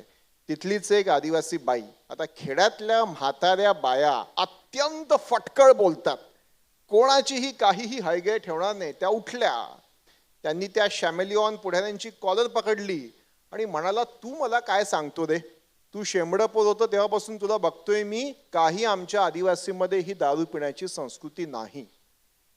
आणि म्हणून गडचुलीच्या बाया हे असं जे म्हणतात की दारू बनावी, सप्लाय असावा, संस्कृती असावी मोहापासनं, याला दोन युनिक पद्धतीने विरोध करतात आहे. एक आहे संघर्षाचा, एक आहे विधायक कार्यक्रमाचा.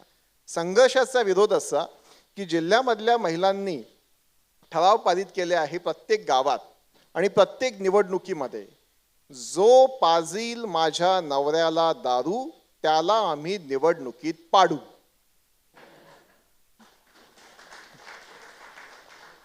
आणि दुसरं, गडचिरोलीमध्ये 13 लक्ष मोहाच्या फुलांची झाडं आहेत. त्या मोहाच्या फुलापासनं काय बनवायचं, पुन्हा दृष्टीचा भाग. तर गडचिरोलीच्या स्त्रिया आणि बचत गटाच्या बाया या मोहाच्या फुलांपासनं लाडू बनवून त्याच्यामध्ये मिनरल्स आहे, मॅग्नेशियम आहे, ग्लुकोज आहे, कॅलरी आहे, हे सगळं त्या आश्रमशाळेतल्या मुलांना, गरोदर बायांना, बाकी बालकांना देत आहेत. त्यामुळे आय थिंक ही भ्रामक निर्माण करणारी सगळी वक्तव्य आहे. आपल्याला वैज्ञानिक क्लॅरिटी असली पाहिजे. हेच सांगतात. आता एक शेवटचा फक्त विनोदाचा प्रसंग, गडचिरोलीमध्ये आम्ही जेव्हा गेलो तेव्हा तिथल्या लोकांनी, आदिवासी लोकांनी एक गमतीचा प्रसंग सांगितला. त्यांच्या म्हणण्यानुसार शासनाने असा जुन्या काळी GR काढला होता की मोहापासनं दारू बनवतात, म्हणून महाराष्ट्रातली सगळी मोहाची झाडे कापून टाकावी. हे सगळं विसरून की मोह कल्पवृक्ष आहे, त्याच्यापासून लाडूही बनतात. आणि त्या निर्णयाचा दुसरा भाग होता की टोळ हे अतिशय न्यूट्रिशियस आहे, म्हणून टोळाची झाडे अधिकाधिक महाराष्ट्रात लावावी, असा तो निर्णय सांगून ते आदिवासी आमचे मित्र खदाखदा हसायला लागले. तुम्ही कोणीच हसले नाही, तसं आम्हीही हसलो नाही. कारण काय, ज्या झाडाचं फूल मोह, त्याच झाडाचं फळ म्हणजे टोळ.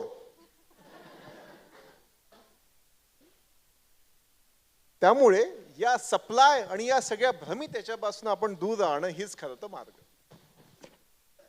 खरंच आहे. आपण म्हणजे ही अंधश्रद्धा आली परत की आदिवासी लोकांमध्ये ही संस्कृती आहे की त्यांचं प्रत्येक सण, प्रत्येक उत्सव हा त्या मोहाच्या दारूनीच सुरू होतो.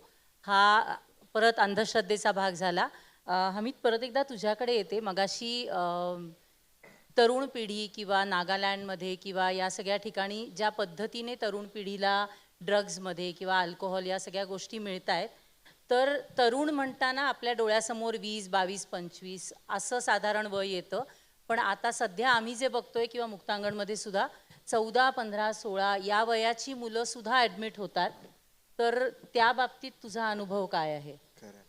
हे याचा आणि परत त्या अंधश्रद्धांचा एकमेकांची खूप जवळचा संबंध आहे. आपण लक्षात घ्यायला पाहिजे की निमॅन्स ही भारतातली मानसिक आरोग्याच्या क्षेत्रातली आणि व्यसनमुक्तीतली सर्वोच्च संस्था आहे केंद्र शासनाची. त्यांनी केलेल्या अभ्यासानुसार, जे आपलं कॉमन सेन्सचं पण ऑब्झर्वेशन आहे, की साधारण 2005च्या पर्यंत, 5 ते 10 पर्यंत भारतातलं व्यसनाचा पहिला अनुभव घेण्याचं वय हे 35च्या आसपास होतं.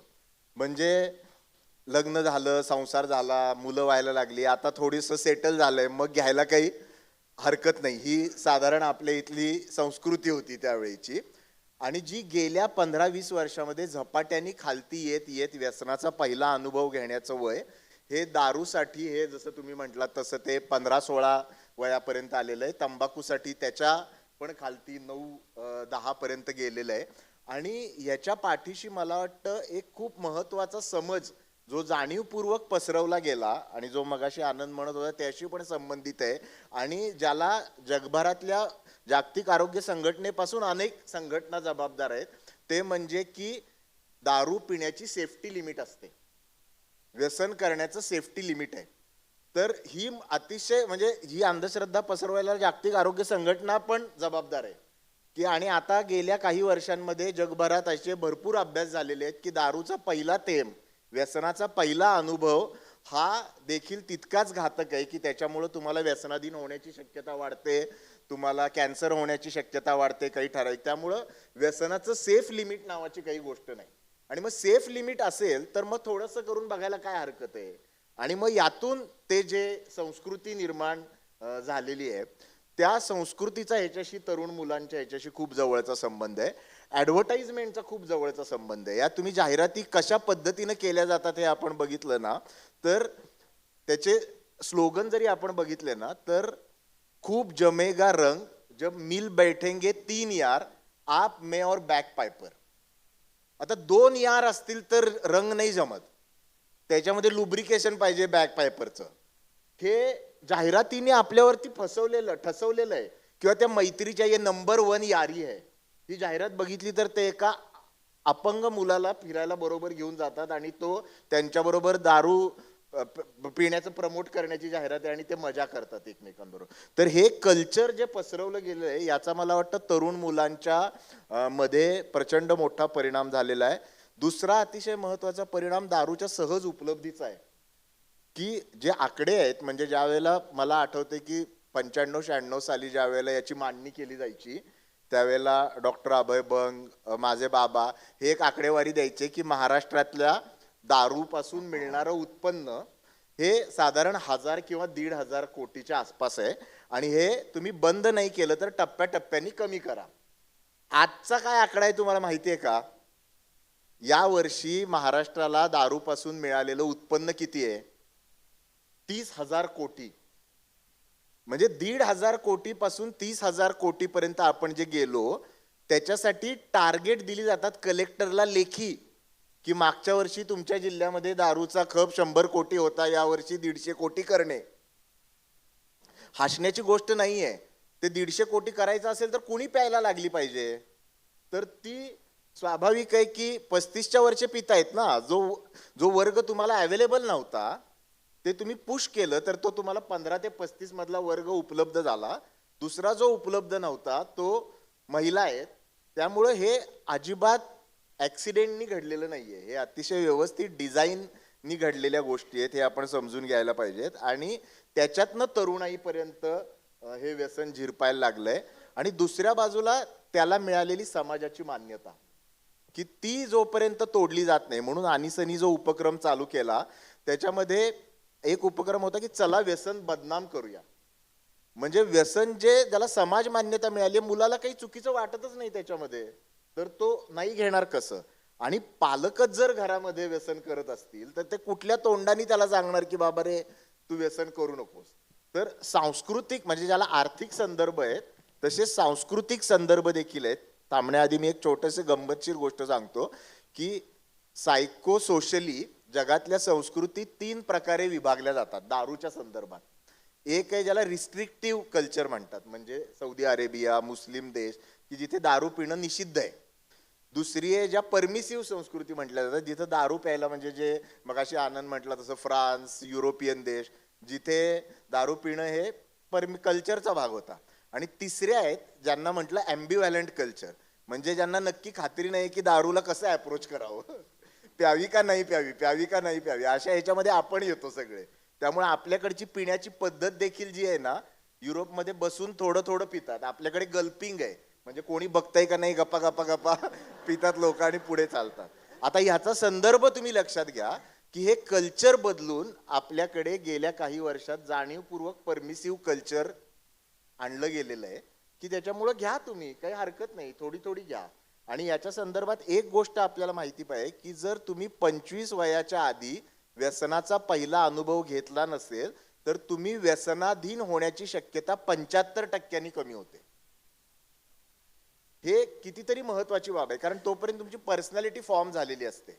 त्याच्यानंतर व्यसन करा असा त्याचा अर्थ नाही, परंतु तरुणाई आणि व्यसनाचा हा खूप जवळचा संबंध आहे आणि त्याच्यामुळे मला वाटतं त्या वयोगटावरती फोकस करणं हे अतिशय आवश्यक आहे. याच्यातच 2 जोडी. एक तर हमीद जे म्हणाला की सेफ लिमिट ऑफ अल्कोहोल, हे सुरुवात जी झाली ते ज्या 7 अभ्यासातनं पुढे आलं त्या 7 पैकी 6 अभ्यास हे अल्कोहोल इंडस्ट्रीने चक्क स्पॉन्सर केलेले होते आणि त्याच्यातनं ते पुढे आलं.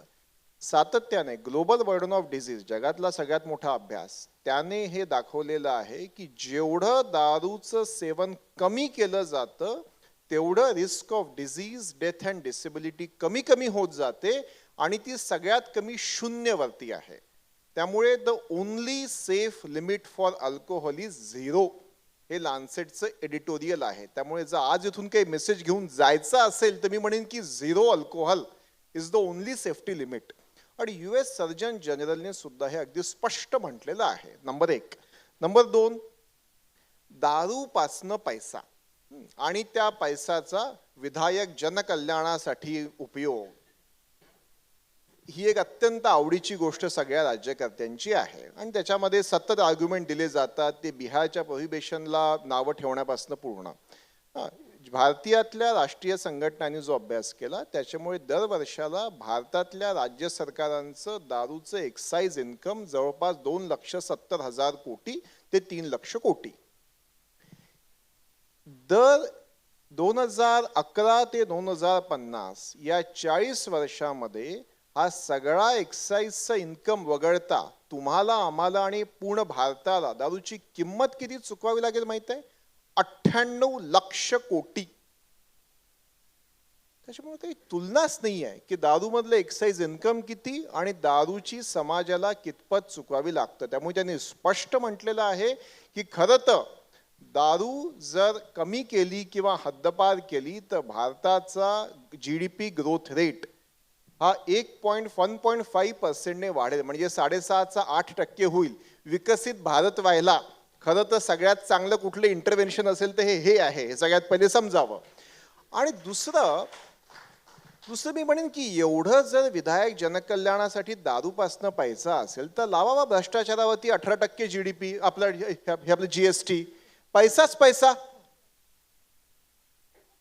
त्याच्यामुळे हे पुन्हा पूर्णपणे भ्रामक करणारे आर्ग्युमेंट आहे. याला चुकूनही बळी पडायला नको. त्यात पुन्हा एक शेवटचं सांगून देतो कारण हा भ्रामक करणाऱ्यांचा मुद्दा असतो. विषारी दारू लिगलाइज करा नाही तर विषारी दारूने लोकांचे मृत्यू होतील. नॅशनल क्राईम रेकॉर्ड ब्युरोच्या आकडेवारीनुसार भारतामध्ये विषारी दारूचे मृत्यू हे 500 ते 800 दर वर्षाला. हे सगळे त्या राज्यात होतात जिथे दारू कायदेशीर आहे. इथेही झालं. आणि भारतामध्ये शुद्ध लिगलाइज्ड बिनविषारी दारू इन डबल इन्व्हर्टेड कॉमा पिऊन दरवर्षाला होणारे मृत्यू 4 लक्ष. ती चायनीज एक म्हण आहे ना, शहाणा माणूस जेव्हा चंद्राकडे बोट दाखवतो मूर्ख माणूस चंद्राकडे न बघता बोटाकडे बघतो. त्याच्यामुळे दारूच्या बाबतीत मला वाटतं, मी जसं आधी बोललो, ते जे 5 वेगवेगळे समाजातले घटक आहे ज्यांचा दारूंपासून फायदा आहे ते आपल्याला भ्रमित करण्यासाठी वारंवार हे खोटे आर्ग्युमेंट देतात. आपण सजग राहायला पाहिजे. एक गमतीचा भाग फक्त म्हणजे या आर्ग्युमेंटला आकडेवारी तर देता येते परंतु विकास आणि दारूचा जो संदर्भ आहे ना की दारूचं जर उत्पन्न नाही मिळालं तर विकास होणार नाही. तर याला अनेक वेळेला मी एक आपलं सोपं हे करतो की सध्याच्या म्हणण्यानुसार भारतातलं सगळ्यात विकसित स्टेट ज्याचं मॉडेल आपण आता देशभरात राबवतोय ते गुजरात. आणि त्यांचा दारूपासून मिळणारा उत्पन्नाचा स्रोत हा 0 आहे कारण त्यांच्याकडे ऑफिशियल दारूबंदी आहे गुजरातमध्ये. त्याच्यामुळे गुजरातचा जर विकास दारूच्या महसुलाशिवाय होऊ शकतो तर भारतातल्या प्रत्येक राज्याचा विकास दारूच्या महसुलाशिवाय होऊ शकतो. तर हे त्यांनीच सिद्ध केलेलं आहे ना. त्याच्यामुळे मग बाकीच्या आकडेवारीची काही गरज नाहीये 30,000 कोटीची. आता आपण सर्व बाजूंनी विचार करत असताना आणखीन एक बाजू लक्षात घेतली पाहिजे की ह्याविषयीची जनजागृती करणं आणि विशेषतः लहान मुलांच्या बाबतीत तर हे खूप आपल्याला काम करायला लागतं. जसं काही घरांमध्ये ते लहानपणापासून बघतात की दारू प्यायली तर हरकत नाही, पार्टीमध्ये प्यायली तर चांगलं.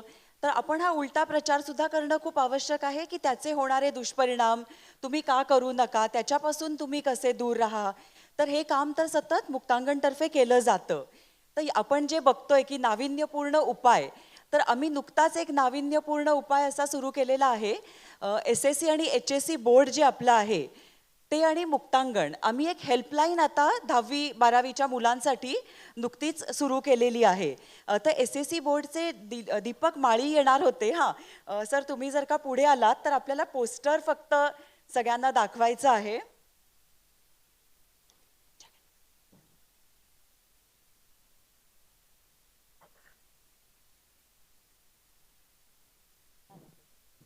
तर की फोन अ फ्रेंड नावाची आपण हेल्पलाईन सुरू केलेली आहे.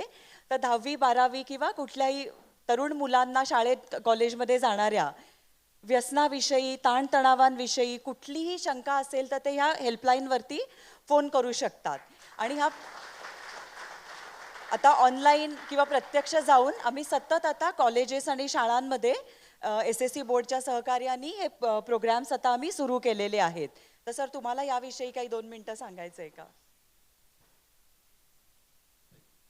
सन्माननीय व्यासपीठ, महाराष्ट्र राज्य माध्यमिक व उच्च माध्यमिक शिक्षण मंडळ आणि आमच्या मंडळाचे अध्यक्ष आदरणीय डॉक्टर त्रिगुण कुलकर्णी सर, त्याचप्रमाणे मुक्तांगणच्या आदरणीय मुक्ता पुंतांबेकर मॅडम यांच्या संकल्पनेतून आम्ही हा उपक्रम सुरू केला. याच्यामध्ये 10वी आणि 12वीचे जे विद्यार्थी आहेत ते महाराष्ट्रामध्ये 35 लाख विद्यार्थी आहेत. आणि परीक्षा म्हटलं की ताणतणाव व्यवस्थापन त्याच्यामध्ये आलं, मानसिक आरोग्य आलं, अभ्यास आलं, अभ्यासाच्या सवयी आल्या, आणि मग सवयीमध्ये अनेक प्रकारच्या चांगल्या सवयी आहेत आणि वाईट सवयी पण आहेत. मग मोबाईल ॲडिक्शनपासून व्यसनाधीनतेकडे अशा सगळ्या प्रकारच्या व्यसनं मुलांमध्ये या वयामध्ये लागू शकतात. आणि म्हणून आम्ही विद्यार्थ्यांसाठी ही हेल्पलाईन सुरू केली आहे, ज्याच्यामध्ये आम्हाला ताईंचं खूप मदत होणार आहे की 14 लाख 10वीचे विद्यार्थी आणि 15 लाख 12वीचे विद्यार्थ्यांना जर परीक्षा काळात, परीक्षेच्या दरम्यान, परीक्षोत्तर कालामध्ये आणि वर्षभर त्यांना जर कोणत्याही प्रकारची अडचण असेल तर निश्चितपणे या हेल्पलाईनला ते फोन करतील आणि त्यांच्या ज्या शंका असतील त्याचं निरसन केलं जाईल. मे जूनचा जो आम्ही अंक काढला होता, शिक्षण संक्रमण नावाचं एक मासिक आमचं निघतं विद्यार्थ्यांसाठी आणि शाळांसाठी, ते मासिक आम्ही व्यसनमुक्तीवर काढलं होतं. त्याच्यामध्ये ताईंचा लेख होता व्यसन आणि व्यसनमुक्ती, सरांचाही लेख होता चला व्यसन बदनाम करूया. अशा अनेक चांगले व्यसनमुक्तीचे लेख आम्ही शाळांपर्यंत आणि विद्यार्थ्यांपर्यंत पोहोचवलेत आणि निश्चितपणे मला खात्री आहे की या माध्यमातून आपण एक चांगल्या प्रकारचा उपक्रम पुढे नेऊया. सगळ्यांचे धन्यवाद, आभार. Thank you sir. व्यसनावर उपाय म्हणजे आता अवेअरनेस किंवा जनजागृती आपण म्हणतो, किंवा मुक्तांगणमध्ये जेव्हा आम्ही उपचार करत असतो 3 वेगवेगळे प्रकार असतात. एक तर आम्ही समुपदेशन करतो, ते तिथे राहत असतात त्यामुळे त्यांना वेगवेगळ्या सवयी लावणं, त्यांचं एक दिवसाचं वेळापत्रक असतं. पण या सगळ्यामध्ये अजून एक महत्त्वाचा भाग असतो, तो म्हणजे औषधं. आता औषधं वेगवेगळ्या प्रकारची असतात. काही ही आपली शारीरिक आजारांवरची असतात आणि दुसरी मानसिक काही त्रास असेल तर त्याच्यावरही असतात. तर हमीद, हा प्रश्न मला तुला विचारायला आवडेल की मानसिक आजारांवरच्या औषधांबाबत बरेच गैरसमज असतात. म्हणजे आम्हाला डिस्चार्जच्या वेळेला नेहमी घरचे नातेवाईक हे विचारतात की मग ही औषधं आम्ही चालू ठेवायची का, ह्याचे काही साईड इफेक्ट्स होणार नाहीत ना. सो त्या बाबतीत थोडीशी माहिती. खरंय, हे पण एक खूप खोलवर रुजलेलं हे आहे. मानसिक आजाराची औषधं म्हणजे एकतर ते झोपेच्या गोळ्या असतात, म्हणजे तशीच दुसरी पण एक अंधश्रद्धा आहे की ते मानसोपचार तज्ज्ञ असतात, ते पण त्या पेशंट बरोबर राहून राहून त्यांच्यासारखेच वागायला लागतात. हे किती कॉमन आहे, लोक इतके मोकळेपणाने हसतात ना. तर औषधं ही आपण हे समजून घ्यायला पाहिजे की मानसिक आजाराची औषधं ही म्हणजे पहिलं मानसिक आजारावरचं आयुष्य जे आजारावरचं औषध जे जगात शोधलं गेलं ते 1950 साली शोधलं गेलं. तोपर्यंत जगभरात मानसिक आजारावरती औषध नावाची गोष्ट उपलब्ध नव्हती. त्यामुळं ती जी काही त्याच्यात प्रगती झाली ती गेल्या 70 वर्षात झालेली आहे. पण गेल्या 20-25 वर्षामध्ये त्यामुळे सुरुवातीच्या टप्प्यातली जी औषधं होती त्यांना साईड इफेक्ट होते, अडचणी होत्या. पण आता खूप प्रभावी औषधं उपलब्ध झालेली आहेत की जी तुम्ही आयुष्यभर घेतली लोकांनी तरी पण काही अडचणी येत नाही. दुसरी बाब अशी आहे की अनेक वेळेला आपण शारीरिक आजार दीर्घ मुदतीचे स्वीकारतो. डायबिटीस आपण स्वीकारतो. डायबिटीसला कोणी असं म्हणत नाही की मला डायबिटीसच्या गोळ्यांचं व्यसन लागलंय, असं कोणी म्हटलेलं ऐकलंय का तुम्ही? किंवा डायबिटीसच्या गोळ्यांची मला सवय लागली आहे, ब्लड प्रेशरच्या गोळ्यांची सवय लागली आहे. पण मानसिक आजाराच्या गोळ्यांच्या बाबतीमध्ये मात्र हे म्हटलं जातं. त्याच्याकडे गरज आणि सवय याच्यातला फरक लोक समजून घेत नाहीत की जी तुमची गरज आहे, तुमच्या शरीरात काहीतरी कमी आहे म्हणून डॉक्टरनी तुम्हाला दिलेली गोष्ट आहे ती. जसं 50% मानसिक आजार हे दीर्घ मुदतीचे असतात, ज्याच्यामध्ये तुम्हाला दीर्घकाळ औषधं घ्यायला लागतात, तर त्याला व्यसन नाही म्हणता येणार, त्याला सवय नाही म्हणता येणार, ती गरज आहे. व्यसनामध्ये काय होतं की तुम्हाला तोच परिणाम येण्यासाठी आणखीन जास्त गोष्टी घ्यायला लागतात आणि त्याचा तुमच्या दैनंदिन जीवनावरती परिणाम होतो. त्यामुळे हा एक महत्वाचा भाग आहे. आणि दुसऱ्या बाजूला आणखीन एक गैरसमज जो असा आहे की गोळीने दारू सुटते. जे आपल्याकडे ग्रामीण भागामध्ये जर व्यसनमुक्तीचा उपचार बघितला, सगळ्यात कॉमन दिला जाणारा हा फसवून अन्नामधनं दारू सोडण्याचं औषध देणं हा आहे. आणि याच्या ऑफिशियल जाहिराती देखील अनेक ठिकाणी केल्या जातात. हे पूर्णपणे बेकायदेशीर आहे. आपल्याला हे माहिती असायला पाहिजे की जगात अशी कुठलीही गोळी नाही की जी दिल्याने व्यसन सुटतं. अजूनही तरी शास्त्र तिथपर्यंत पोहोचलेलं नाही. कुठल्या स्वरूपाच्या गोळ्या आपल्याकडे उपलब्ध आहेत की दारू किंवा कुठल्याही व्यसनावरती ज्यावेळेला शरीर अवलंबून होतं त्यावेळेला ते बंद करताना जी वियोग लक्षणं येतात, विड्रॉल म्हणतात, ती कमी करण्यासाठीची औषधं आपण देऊ शकतो, जी साधारण 3 ते 5 दिवस, काही वेळेला 15 दिवस, महिनाभर दिली जातात. वियोग लक्षणं कमी झाली की ती औषधं कमी केली जातात. दुसरी औषधं असतात जी शरीराची झीज भरून काढण्यासाठी दिली जातात, ती डॉक्टरच्या सल्ल्याने घेतली जातात. तिसरी स्वरूपाची औषधं असतात की ज्याच्याबरोबर तुम्हाला जर काही आणखीन मानसिक असेल, म्हणजे निराशेतनं व्यसन चालू झालंय, चिंतेतनं व्यसन चालू झालंय, तर त्या निराशेची आणि चिंतेचा उपचार करायला लागतो, जेणेकरून तुम्ही व्यसनाकडे परत जाणार नाही. चौथ्या स्वरूपाची औषधं असतात जी आता नव्याने काही यायला लागलेली आहेत, ज्याला अँटी क्रेविंग ड्रग म्हणतात, की ज्यांनी काही प्रमाणात पूर्ण नाही, काही प्रमाणात तुमची व्यसन करण्याची इच्छा कमी होते. आणि दारूसाठी आता काही चांगली प्रभावी अशी औषधं आलेली आहेत की ज्यांनी काही प्रमाणात दारू पिण्याची इच्छा कमी होते. आणि ज्यांना दारू विरोधी गोळ्या म्हटल्या जातात त्या प्रत्यक्षामध्ये ज्याला अँटॅब्यूज म्हणतात, म्हणजे ज्या पेशंटच्या संमतीशिवाय देणं हा गुन्हा आहे, ज्याच्यामध्ये काय होतं की ती गोळी घेतली असताना तुम्ही जर दारू घेतली तर तुम्हाला सिव्हिअर रिॲक्शन येतात, कारण की त्या गोळीचा आणि दारूचा एकमेकाशी संपर्क होतो आणि त्यामधून जीव जाण्याचा देखील धोका तयार होऊ शकतो. तर आपल्याकडे ग्रामीण भागात व्यसनमुक्तीच्या सुविधा उपलब्ध नसल्याने वैतागलेल्या आया, बायका, कुटुंबातले लोक हे काय करतात, असे देणाऱ्यांकडनं औषध घेतात, कारण तो माणूस पण व्यसनमुक्तीला यायला तयार नसतो आणि मग त्याला अन्नातनं गोळ्या देतात. त्याच्यातले 100तल्या 10% लोकांना तीव्र रिॲक्शन येते, 90% लोकांना येत नाही, त्याच्यामुळं मग ते धकून जातं. पण ज्या 10% लोकांना येतो त्यांचा जीव जाण्याचा धोका असतो. त्यामुळे हे दारूच्या विषयीच्या उपचारांच्या दोन्ही बाबी आपण लक्षात घ्यायला पाहिजेत. आणि सगळ्यात महत्त्वाचं, सध्या आपण वजनाच्या बाबतीमध्ये बघतोय की लोक अशी अचानक तडपातळ व्हायला लागलेली आहेत गोळ्या घेऊन, औषधं घेऊन. तर त्यातली काही औषधं ही जी डायबिटीससाठी आधी वापरली जायची, जी आता वजन कमी करायला, कारण वजनामध्ये पण खाण्याचं क्रेविंग असतं, त्या क्रेविंगवरती काम करणारी काही औषधं नव्याने शोधली जात आहेत की जी व्यसनासाठी पण उपयोगी पडतील का, असे अभ्यास चालू आहेत. त्याच्यामुळं जसं पुलं म्हटलेले की मुक्तांगण बंद व्हावं ते किंवा परिवर्तन बंद व्हावं, तशी वेळ यायची असेल तर मला वाटतं तशा गोळ्या कदाचित यायला लागतील.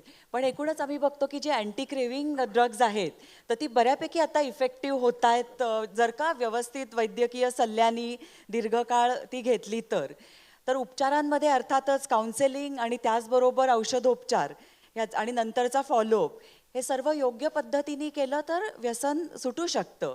हे नेहमीच आम्ही खूप काही चांगल्या उदाहरणांमध्ये बघत असतो. तर हिम्मत जाधव सर, पुढचा मी तुम्हाला विचारायचा आहे प्रश्न. काही वर्षापूर्वी मला आठवते की तुम्ही पुण्यामध्येच वाहतूक विभागामध्ये DCP होतात आणि तेव्हा तुम्ही दारूच्या नशेत गाडी चालवणाऱ्यांविषयी बऱ्यापैकी कारवाई करायची मोहीम पण तुम्ही घेतली होती. तर दारूच्या किंवा कुठल्याही नशेखाली, जेव्हा नशेच्या अंमलाखाली गाडी चालवली जाते तेव्हाचे काय दुष्परिणाम नेमके होतात हे पण सांगा. आणि त्याला जोडून अजून एक प्रश्न आहे की मुक्तांगणमध्ये जे काही कामानिमित्त पोलीस अधिकारी वगैरे येत असतात तर ते त्यांचे अनुभव असे सांगतात की जेव्हा एखादा व्यसनाधीन रुग्ण गुन्ह्यासाठी अटक केली जाते तेव्हा आम्हाला त्याचा खूपच त्रास होतो. तर या दोन्ही प्रकारचे तुमचे अनुभव सांगा. निश्चित फार वर्षापूर्वी नाही, अगदी 1 महिन्यापूर्वीपर्यंत मी पुणे शहराचा ट्रॅफिक DCP होतो. साधारणतः मागील 11 महिने मी ट्रॅफिक DCP होतो आणि बहुतेक पुणे शहरातील सर्वाधिक शिव्या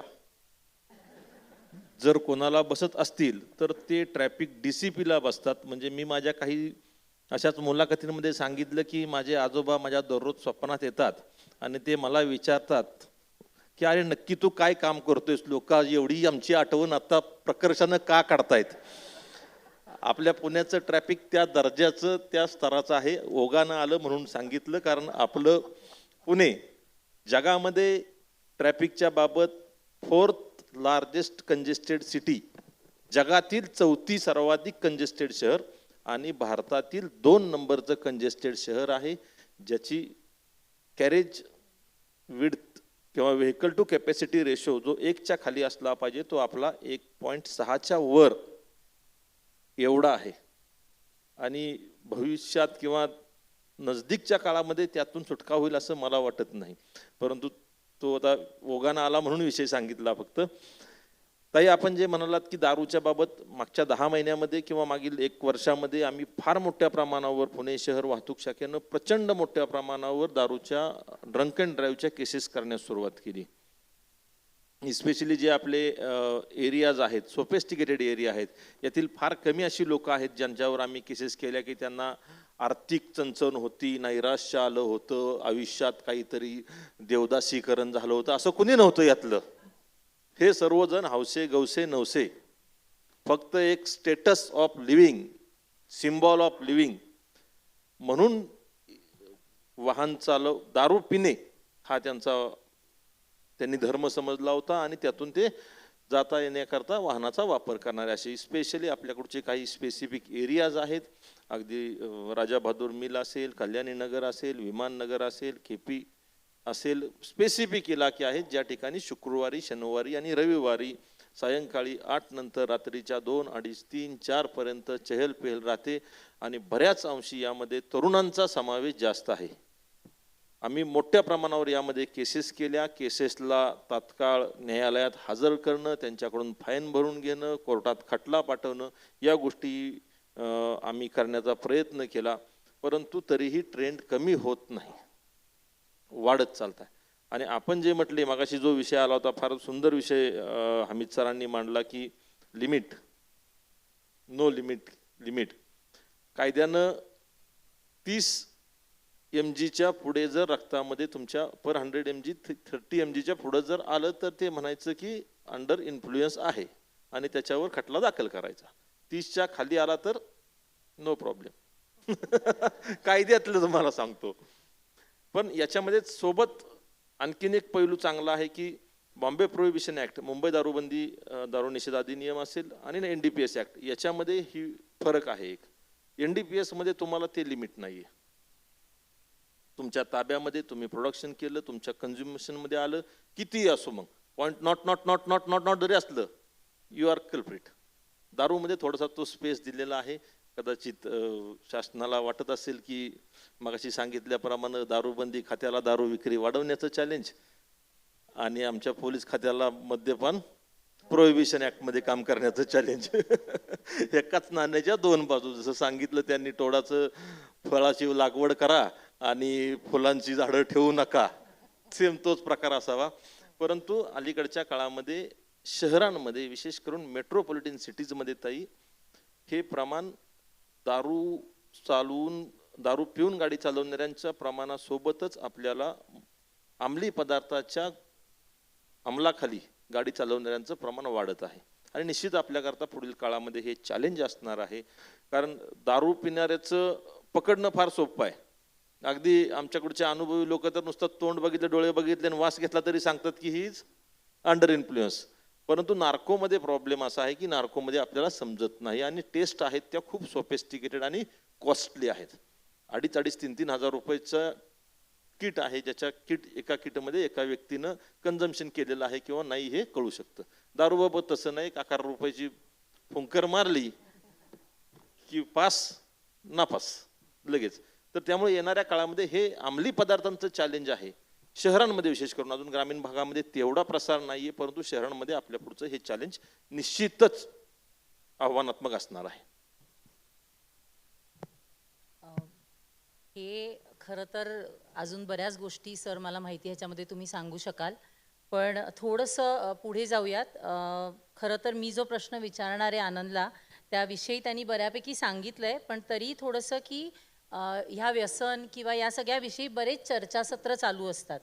सो परदेशातही तू जाऊन ही चर्चासत्र अटेंड करतोस किंवा इथे सुद्धा करतोस, त्याच्यामध्ये काम करतोयस सक्षमपणे.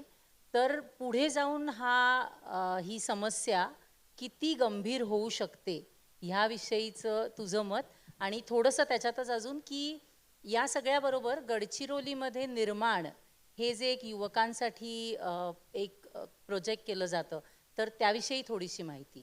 थोडासा प्रश्नच बदलून टाकतो आणि मी तंबाखूवरती येतो. हा, पुन्हा गडचिरोली आणि तंबाखू. हा दारूचा प्रवास, दारू कमी करण्याचा सुरू होताच अर्थात. 2007 साली आमच्याकडे संस्थेमध्ये दरवर्षी वार्षिक आढावा आम्ही सगळे कार्यकर्ते मिळून करतो. तर आनंदराव दुधबळे नावाचे आमचे एक फील्ड सुपरवायझर, आणि त्या आढावामध्ये मग सगळ्यांना असतं की तुम्हाला काय खेड्यामध्ये विशेष दिसतं आहे याच्याविषयी काहीतरी सांगा आणि बोला. आनंदराव दुधबळेंनी एक मार्मिक कॉमेंट आमच्या मारली. खेड्यातले आमचे सुपरवायझर 35 वर्षांचे. ते म्हणाले, आता खेड्यामध्ये पांठेल्यांच्या समोर स्त्रिया दिसायला लागल्या. आता अतिशय मार्मिक कॉमेंट आहे. पांठेले खेड्यातले किंवा कुठलेही तुम्हाला माहिती आहे, सहसा लफंगे पुरुष तिथे असतात. त्या ठिकाणी भर दिवसा स्त्रिया का उभ्या राहायला लागल्या?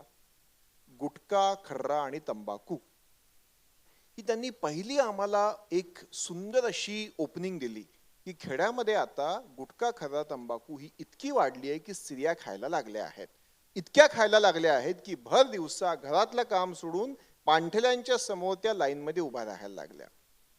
मग एक दुसरा अनुभव आला. एक दिवशी असंच दुपारी फिरताना गावामध्ये एक येरकड म्हणून गाव, आदिवासी गाव अगदी, तिथे जाताना दुपारचे 4 वाजले होते.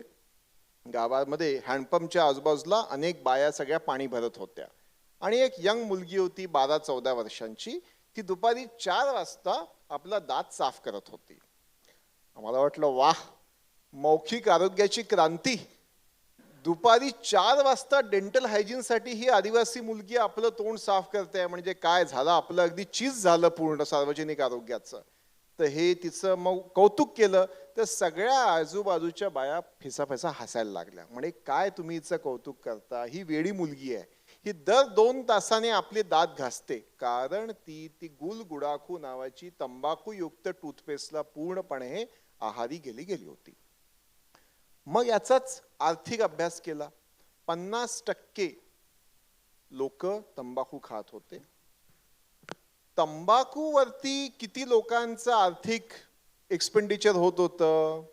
तर आता पुन्हा जिल्ह्याचं टोटल त्यावेळेचं national health mission plus EGS employment guarantee scheme plus ICDS आणि DPDC सगळं मिळून जेवढं बजेट होतं त्याच्या दुप्पट, म्हणजे 293 कोटी रुपयाचा तंबाखू गडचिरोली जिल्ह्यातले लोक खात होते. त्याच्यामुळे आमच्या लक्षात आलं की दारूचा प्रश्न, पण सोबत हा तंबाखूचा प्रश्न अतिशय मोठ्या प्रमाणामध्ये खेड्यापाड्यामध्ये आलेला आहे. तंबाखू दुसरं आमच्या आणखी एक लक्षात आलं, नवजात बाळांसोबत काम करताना प्रत्येक बाळांचं वजन आणि आईच्या सवयींची आम्ही नोंद ठेवत होतो. आम्हाला कटाक्षाने दिसलं, ज्या मुलांचं, नवजात बाळांचं वजन जन्माला आले असताना कमी, लो बर्थ वेट, हमखास त्यांच्या आया या गरोदरपणात आणि त्याच्या आधी तंबाखू खात होत्या. त्या इतक्या आहारी गेल्या होत्या की होम डिलिव्हरी, घरची डिलिव्हरी होत असताना त्यांना तोंडात तंबाखू हवं होतं, त्याच्याशिवाय त्या कळच द्यायच्या नाही. तिसरा प्रॉब्लेम लक्षात आला की मोठी माणसं नाही, स्त्रिया खातात. दारूचं कमीत कमी असं तरी होतं की स्त्रिया घ्यायच्या नाही, किमान आपला स्त्रियांसोबत आणि युवकांसोबत संघटन करता येतं. इथे युवक, स्त्रिया, मुले सगळेच घेत आहे. त्याच्यामुळे अतिशय व्याप्ती. टाटा मेमोरियल सोबत मग आम्ही तिथे कॅन्सर रजिस्ट्री स्थापन केली की एवढा जर परिणाम पडतो आहे तर कॅन्सरचा काय परिणाम आहे. लक्षात हे आलं की भारतातला सगळ्यात जास्त ओरल कॅन्सर रेट, ॲटलिस्ट जो मेजर केलेला आहे सगळ्या ठिकाणी, तो गडचिरोलीमध्ये आहे. तिथल्या लोकांमध्ये हे तंबाखू खाण्यामुळे, अर्थात हे जागोजागी असतं, आम्ही त्याचं अध्ययन केलं. त्याच्यामुळे पुन्हा आमच्या लक्षात आलं की दारू सोबतच हा तंबाखू आणि सेवन हा प्रचंड व्यापक प्रश्न आहे. मुक्तिपथ मार्फतच काम करतो. याच्यात एक मात्र पुन्हा मी जोडून देतो, जे पुन्हा मी आधी बोललो होतो, प्रिव्हेन्शन वर्सेस ट्रीटमेंट, प्रतिबंध विरुद्ध उपचार. जागोजागी कॅन्सर उपचाराचे रुग्णालय काढली जातात. उपचार जरूर करावा, कॅन्सरचा रुग्ण झाला तो उपचार जरूर करावा. पण डॉक्टर राजेंद्र बडवे, टाटा मेमोरियलचे मुख्य, त्यांनी फार सुंदर एक वक्तव्य एका कॅन्सरच्या कॉन्फरन्समध्ये केलं. ते असं no country has ever treated its way out of cancer through treatment. फक्त उपचाराने जगातल्या कुठल्याही देशाने कॅन्सरवरती विजय प्राप्त केलेला नाही. आणि म्हणून तंबाखू नियंत्रण. त्यामुळे ही आम्हाला एक फार मोठी समस्या गडचिरोली आणि आंतरराष्ट्रीय दोन्ही सतत जाणवते. तू तंबाखूचा विषय काढला हे खूपच चांगलं झालं, कारण तंबाखूला छोटं व्यसन समजलं जातं. त्यामुळे ती एक खूप मोठी समस्या झाली आहे. आणि मला काही होत नाही किंवा आमच्या गावात 80 वर्षाचा माणूस आहे, तंबाखू खाऊन त्याला काही झालं नाही, अशी खूप आर्ग्युमेंट्स त्याच्याबद्दल केली जातात. विशेषतः लहान मुलांच्या बाबतीत बघायचं झालं तर एक 13-14व्या वर्षी सिगरेटचं आकर्षण येतं, सिगरेटनी सुरुवात होते. त्यामुळे तंबाखूला गेटवे ड्रग म्हटलं जातं. त्यातून इतर सर्व व्यसनाधीनतेची सुरुवात होते. तर खूपच छान आपली चर्चा रंगली आहे, पण आम्हाला आता शेवटच्या प्रश्नाकडे यायचं आहे की जो तिघांनाही विचारायचा आहे. मगाशी जो उल्लेख केला की ह्या वर्षीची जी थीम आहे जागतिक अंमली पदार्थ विरोधी दिनाची, तर ती आहे की नवी आव्हाने, जुने प्रश्न, नवी आव्हाने आणि नाविन्यपूर्ण उपाय. तर तुम्हाला तिघांनाही हे विचारायचं आहे की आता नवीन आव्हाने कुठली असतील असं तुम्हाला वाटतं आणि आपण त्याच्यावरती नाविन्यपूर्ण उपाय कसे शोधू शकतो. तर हिम्मत सर, तुमच्यापासून आपण सुरुवात करूया. मला विचाराल तर मी अगदी एका शब्दात सांगेन, synthetic drugs are the new challenge before all of us in coming years. आणि त्याच्यावर उपाय शोधायचा असेल तर तो उपाय पी हळद आणि हो गोरी अशी एका दिवसातील किंवा एखाद्या अगदी छोटीशी काहीतरी कारवाई करून किंवा काहीतरी कृती करून होईल असं मला वाटत नाही. त्याच्याकरता एक community approach, whole of government approach, जसं केंद्र शासनानं ऑलरेडी तो जाहीर केलेला आहे, होल ऑफ गव्हर्नमेंट अप्रोच. शासकीय यंत्रणेचा विचार केला तर शासकीय यंत्रणातील 15 विभाग असे आहेत की ज्यांनी याच्यावर काम करणं गरजेचं आहे. मग त्याच्यामध्ये अगदी आरोग्य, महिला, बाल विकास, सामाजिक न्याय, ज्युडिशरी आणि सगळ्यात त्यांच्या सेंटरला नेहमीप्रमाणे आम्ही आहोतच, पोलीस प्रशासन. पण त्याबरोबरच समाजातून एक आपल्याला चळवळ तयार करावी लागेल ज्याच्या माध्यमातून आपण याला कंट्रोल करू शकू.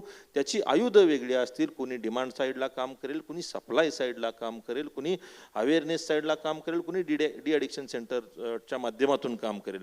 परंतु एक सामाजिक चळवळ उभी राहणं आणि शासनावर, प्रशासनावर, प्रशासनिक यंत्रणांवर इतका दबाव तयार होणं, त्यातूनच आपण काही प्रमाणात, still I am not assure that we will in a position to completely eradicate it, but we can at least curb at some part of it. तर हेच आव्हान आपल्या पुढचं असेल आणि त्याला पर्याय हाच असेल. धन्यवाद. येस, अनंतू. जुनीच आव्हानं, पण त्याला आम्हाला पुढे घेऊन जायचं आहे. दारू आणि तंबाखू दोनच मला वाटतं आमचे आयुष्य असेपर्यंत मागच्या पिढीलाही पुरले, आपल्यालाही पुरतील. पण त्याच्यावरती 4 पद्धतीने बघता येऊ शकतं. एक, किमान 10 वर्षाचा प्लॅन की दरवर्षी 5% तरी कमी करता येईल का. छोटं छोटं उत्क्रांतीचं ध्येय ठेवावं, नंबर 1. नंबर 2, की गडचिरोलीच्या दारूबंदीनंतर जो राज्यात कायदा आला की ग्रामपंचायतच्या हद्दीमध्ये 50% स्त्रियांनी जर मतदान केलं तर दारू दुकान बंद होतं. त्यालाच आता जिल्हा पातळीवर सुद्धा न्यावं. महाराष्ट्रातल्या 4 कोटी स्त्रियांना ते जरूर हवं आहे आणि त्याच्यामधली ही 50%ची लिमिट काढावी. आमदार खासदारांना 50% मतदान घेणं आवश्यक नाही आहे. त्यामुळे दारू बंद करण्यासाठी स्त्रियांवरती ती टाकणं अगदीच चूक. तिसरं, की त्याच्यामध्ये मागे जसं अक्षय कुमारने जेव्हा शाहरुख खान आणि अजय देवगन सोबत ती विमल की कुठली तरी ॲड केली, त्याला जसं ट्रोल केलं गेलं आणि बाजूला काढलं गेलं, तशा पद्धतीने सेलिब्रिटी कल्चरला आपण सगळ्यांनी ट्रोल करणं आणि सेलिब्रेट करणं योग्य लोकांना, हा तिसरा भाग समाजाची प्रतिमा बदलवण्यासाठी. आणि चौथं, जे गांधीजी म्हणाले, be the change yourself that you wish to see in the world. स्वतःच्या आयुष्यात शेवटी या व्यसनापासून दूर राहण्याची शक्ती आणि क्षमता अंतिमता माझ्यात आहे. मी काही गलित गात्र तर झालेलो नाही, माझ्या सगळ्या शक्ती तर संपून गेलेल्या नाही. त्यामुळे स्वतःपासून परिवर्तन, हे 4 कलमी कार्यक्रम.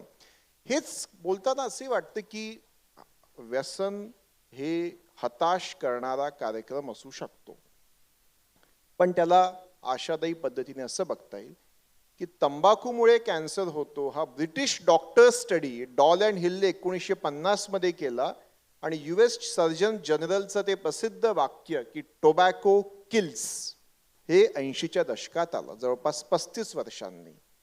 गडचिरोलीच्या लोकांनी दारूवरती कार्यक्रम सुरू केला 1990च्या आसपास. त्याच्या 35 वर्षांनी लान्सेटचं editorial, zero alcohol is the only safe limit. त्यामुळे ही 30-35 वर्षाची लढाई आहे. पण विज्ञानाच्या शक्तीसमोर आणि विज्ञानाच्या युगाच्या रेट्यासमोर व्यसनाचं प्रपूर्ण टिकणार नाहीत. कोपर्निकस म्हणाला पृथ्वी सूर्याभोवती फिरते, ते ऍक्सेप्ट करायला जगाला 200-300 वर्ष लागली, पण शेवटी विज्ञानासमोर हे टिकणार नाही.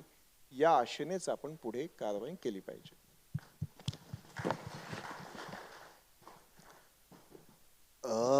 आव्हानांच्या मध्ये एक मला महत्त्वाचं आव्हान वाटतं, ज्याच्याविषयी आपल्याला बोलायचं असेल तर वेगळी चर्चा घ्यायला लागेल, ते म्हणजे सोशल मीडिया आणि इंटरनेट. की त्याचे विड्रॉल आपल्यातल्या बऱ्याच जणांना ऑलरेडी यायला लागलेले आहेत, त्याच्यामुळे ते खालती बघतायत. तर ते सध्याच्या कालखंडातलं एक खूप महत्त्वाचं व्यसन म्हणून, आता ज्याच्याविषयी व्यसन म्हणून बोललं जातंय, ज्याच्या आहारी मुलं जात आहेत, ज्याच्या उपचारासाठी लोक येत आहेत. म्हणजे व्यसनासाठी बाहेरच्या पदार्थाची दरवेळेला गरज आहे असं नाही, त्या हातातल्या ह्याचं व्यसन लागू शकतं आणि त्याचे फार गंभीर परिणाम UK मध्ये आत्ता 16 वर्षाखालील या आठवड्यामध्ये मुलांना मोबाईल वापरायला, सोशल मीडिया वापरायला बंदी केली आहे. तर त्याचा आपण गांभीर्याने विचार करायला पाहिजे मला वाटतं समाज म्हणून. आणि त्याच्यावरती उपचारांच्या बाबतीत मला ही 3 सूत्र जी डॉक्टर नरेंद्र दाभोळकर मांडायचे, ती कायमच कुठल्याही व्यसनाच्या किंवा कुठल्याही या स्वरूपाच्या प्रश्नांना उपयोगी पडू शकतील. ते असं म्हणायचे की दारूच्या संदर्भात ते बोलायचे की अवैध दारूचं संपूर्ण निर्मूलन आणि वैध दारूचं प्रभावी नियंत्रण. तर म्हणजे जे अवैध व्यसन आहे त्याचं पूर्ण निर्मूलन आणि जे वैध आहे तुमची त्याचं प्रभावी नियंत्रण, जे आपल्याकडे पूर्ण उलट्या बाजूनं चाललेलं आहे. दुसऱ्या बाजूला व्यसनाची संस्कृती, जे आनंद पण म्हटला, ती बदलणं. आणि त्यासाठी जसं चला व्यसन बदनाम करूयासारखी कॅम्पेन आपण सुरू केलेली, की व्यसनाची संस्कृती ह्याच्यातला खूप महत्त्वाचा भाग आहे, ज्याच्यावरती दीर्घकाळ सातत्याने काम करणं आवश्यक आहे. आणि तिसरं, जे व्यसनमुक्तीच्या सुविधा या समाजाभिमुख पद्धतीनं उभ्या राहणं. आज देखील व्यसनमुक्तीची सुविधा म्हणजे व्यसनमुक्ती केंद्र हेच इक्वेशन समाजामध्ये आहे, परंतु समाजाच्या पातळीवरती व्यसनमुक्तीची वेगवेगळी मॉडेल आता जगभरामध्ये केली जातात, भारतामध्ये केली जातात. त्यामुळं तुमच्या डोअर स्टेप्सपर्यंत व्यसनमुक्तीची सुविधा मिळू शकते का? आणि याची मॉडेल्स आज उपलब्ध आहेत अनेक पातळीवरती. जसं आम्ही परिवर्तनमध्ये महाराष्ट्रातल्या 3-4 जिल्ह्यांमध्ये हा प्रयोग करून बघितलेला आहे की व्यसनाचे शेवटच्या टप्प्यावरती गेल्यानंतर आपल्याकडे व्यसनाला उपचार केला जातो. बाकी आरोग्याच्या सगळ्या याच्यामध्ये प्राथमिक आरोग्य केंद्रापासून उपचार उपलब्ध आहेत. व्यसनाचे उपचार प्राथमिक आरोग्याच्या केंद्रावरती का उपलब्ध नाही आहेत? तर हा मला वाटतं दृष्टिकोन जो आहे, पब्लिक हेल्थ अप्रोच व्यसनाच्या याच्यामध्ये यायला पाहिजे. या 3 गोष्टी जर आपण केल्या तर कुठल्याही व्यसनाला या 3 याच्या लेन्समधनं आपण सामोरं जाऊ शकतो. खरं तर इतकं सगळं छान ऐकल्यावर वेगळा समारोप करायची गरज नाही, पण ही चर्चा खरंच खूप चांगली चालू आहे. आणि आपल्याला सगळ्यांना जे इथे जमलेत त्यांना या व्यसनाविरोधी काहीतरी करण्याची किंवा काहीतरी झालं पाहिजे ही अपेक्षा नक्कीच आहे, आणि म्हणून आपण आज इथे आहोत. तर यावर्षीची जी थीम आहे जुनी आव्हानं आणि नवीन उपाय, नाविन्यपूर्ण उपाय. तर या दृष्टिकोनाने आपण सप्लाय साईडनी काय करता येईल हे सरांनी आपल्याला सांगितलं. आणि डिमांड रिडक्शनसाठी या दोघांनी, म्हणजे आनंदनी सांगितलेला 4 कलमी कार्यक्रम आणि हमीदनी सांगितलेलं त्रिसूत्री, माझ्या मते हे जर आपण करू शकलो तर सगळे मिळून आपण प्रयत्न केलं तर आपल्याला कदाचित पूर्णपणे थांबवणं नाही पण कमी करणं नक्की शक्य आहे. फक्त डिॲडिक्शन सेंटर किंवा फक्त सपोर्ट ग्रुप किंवा फक्त सप्लाय साईडनी काहीतरी पोलिसांनी काम करणं, याहीपेक्षा समाज म्हणून आपण सगळ्यांनी काय काम करू शकतो या दृष्टिकोनाने थोडा विचार केला तर कदाचित प्रिव्हेन्शनवर पण आपण काम करू शकू.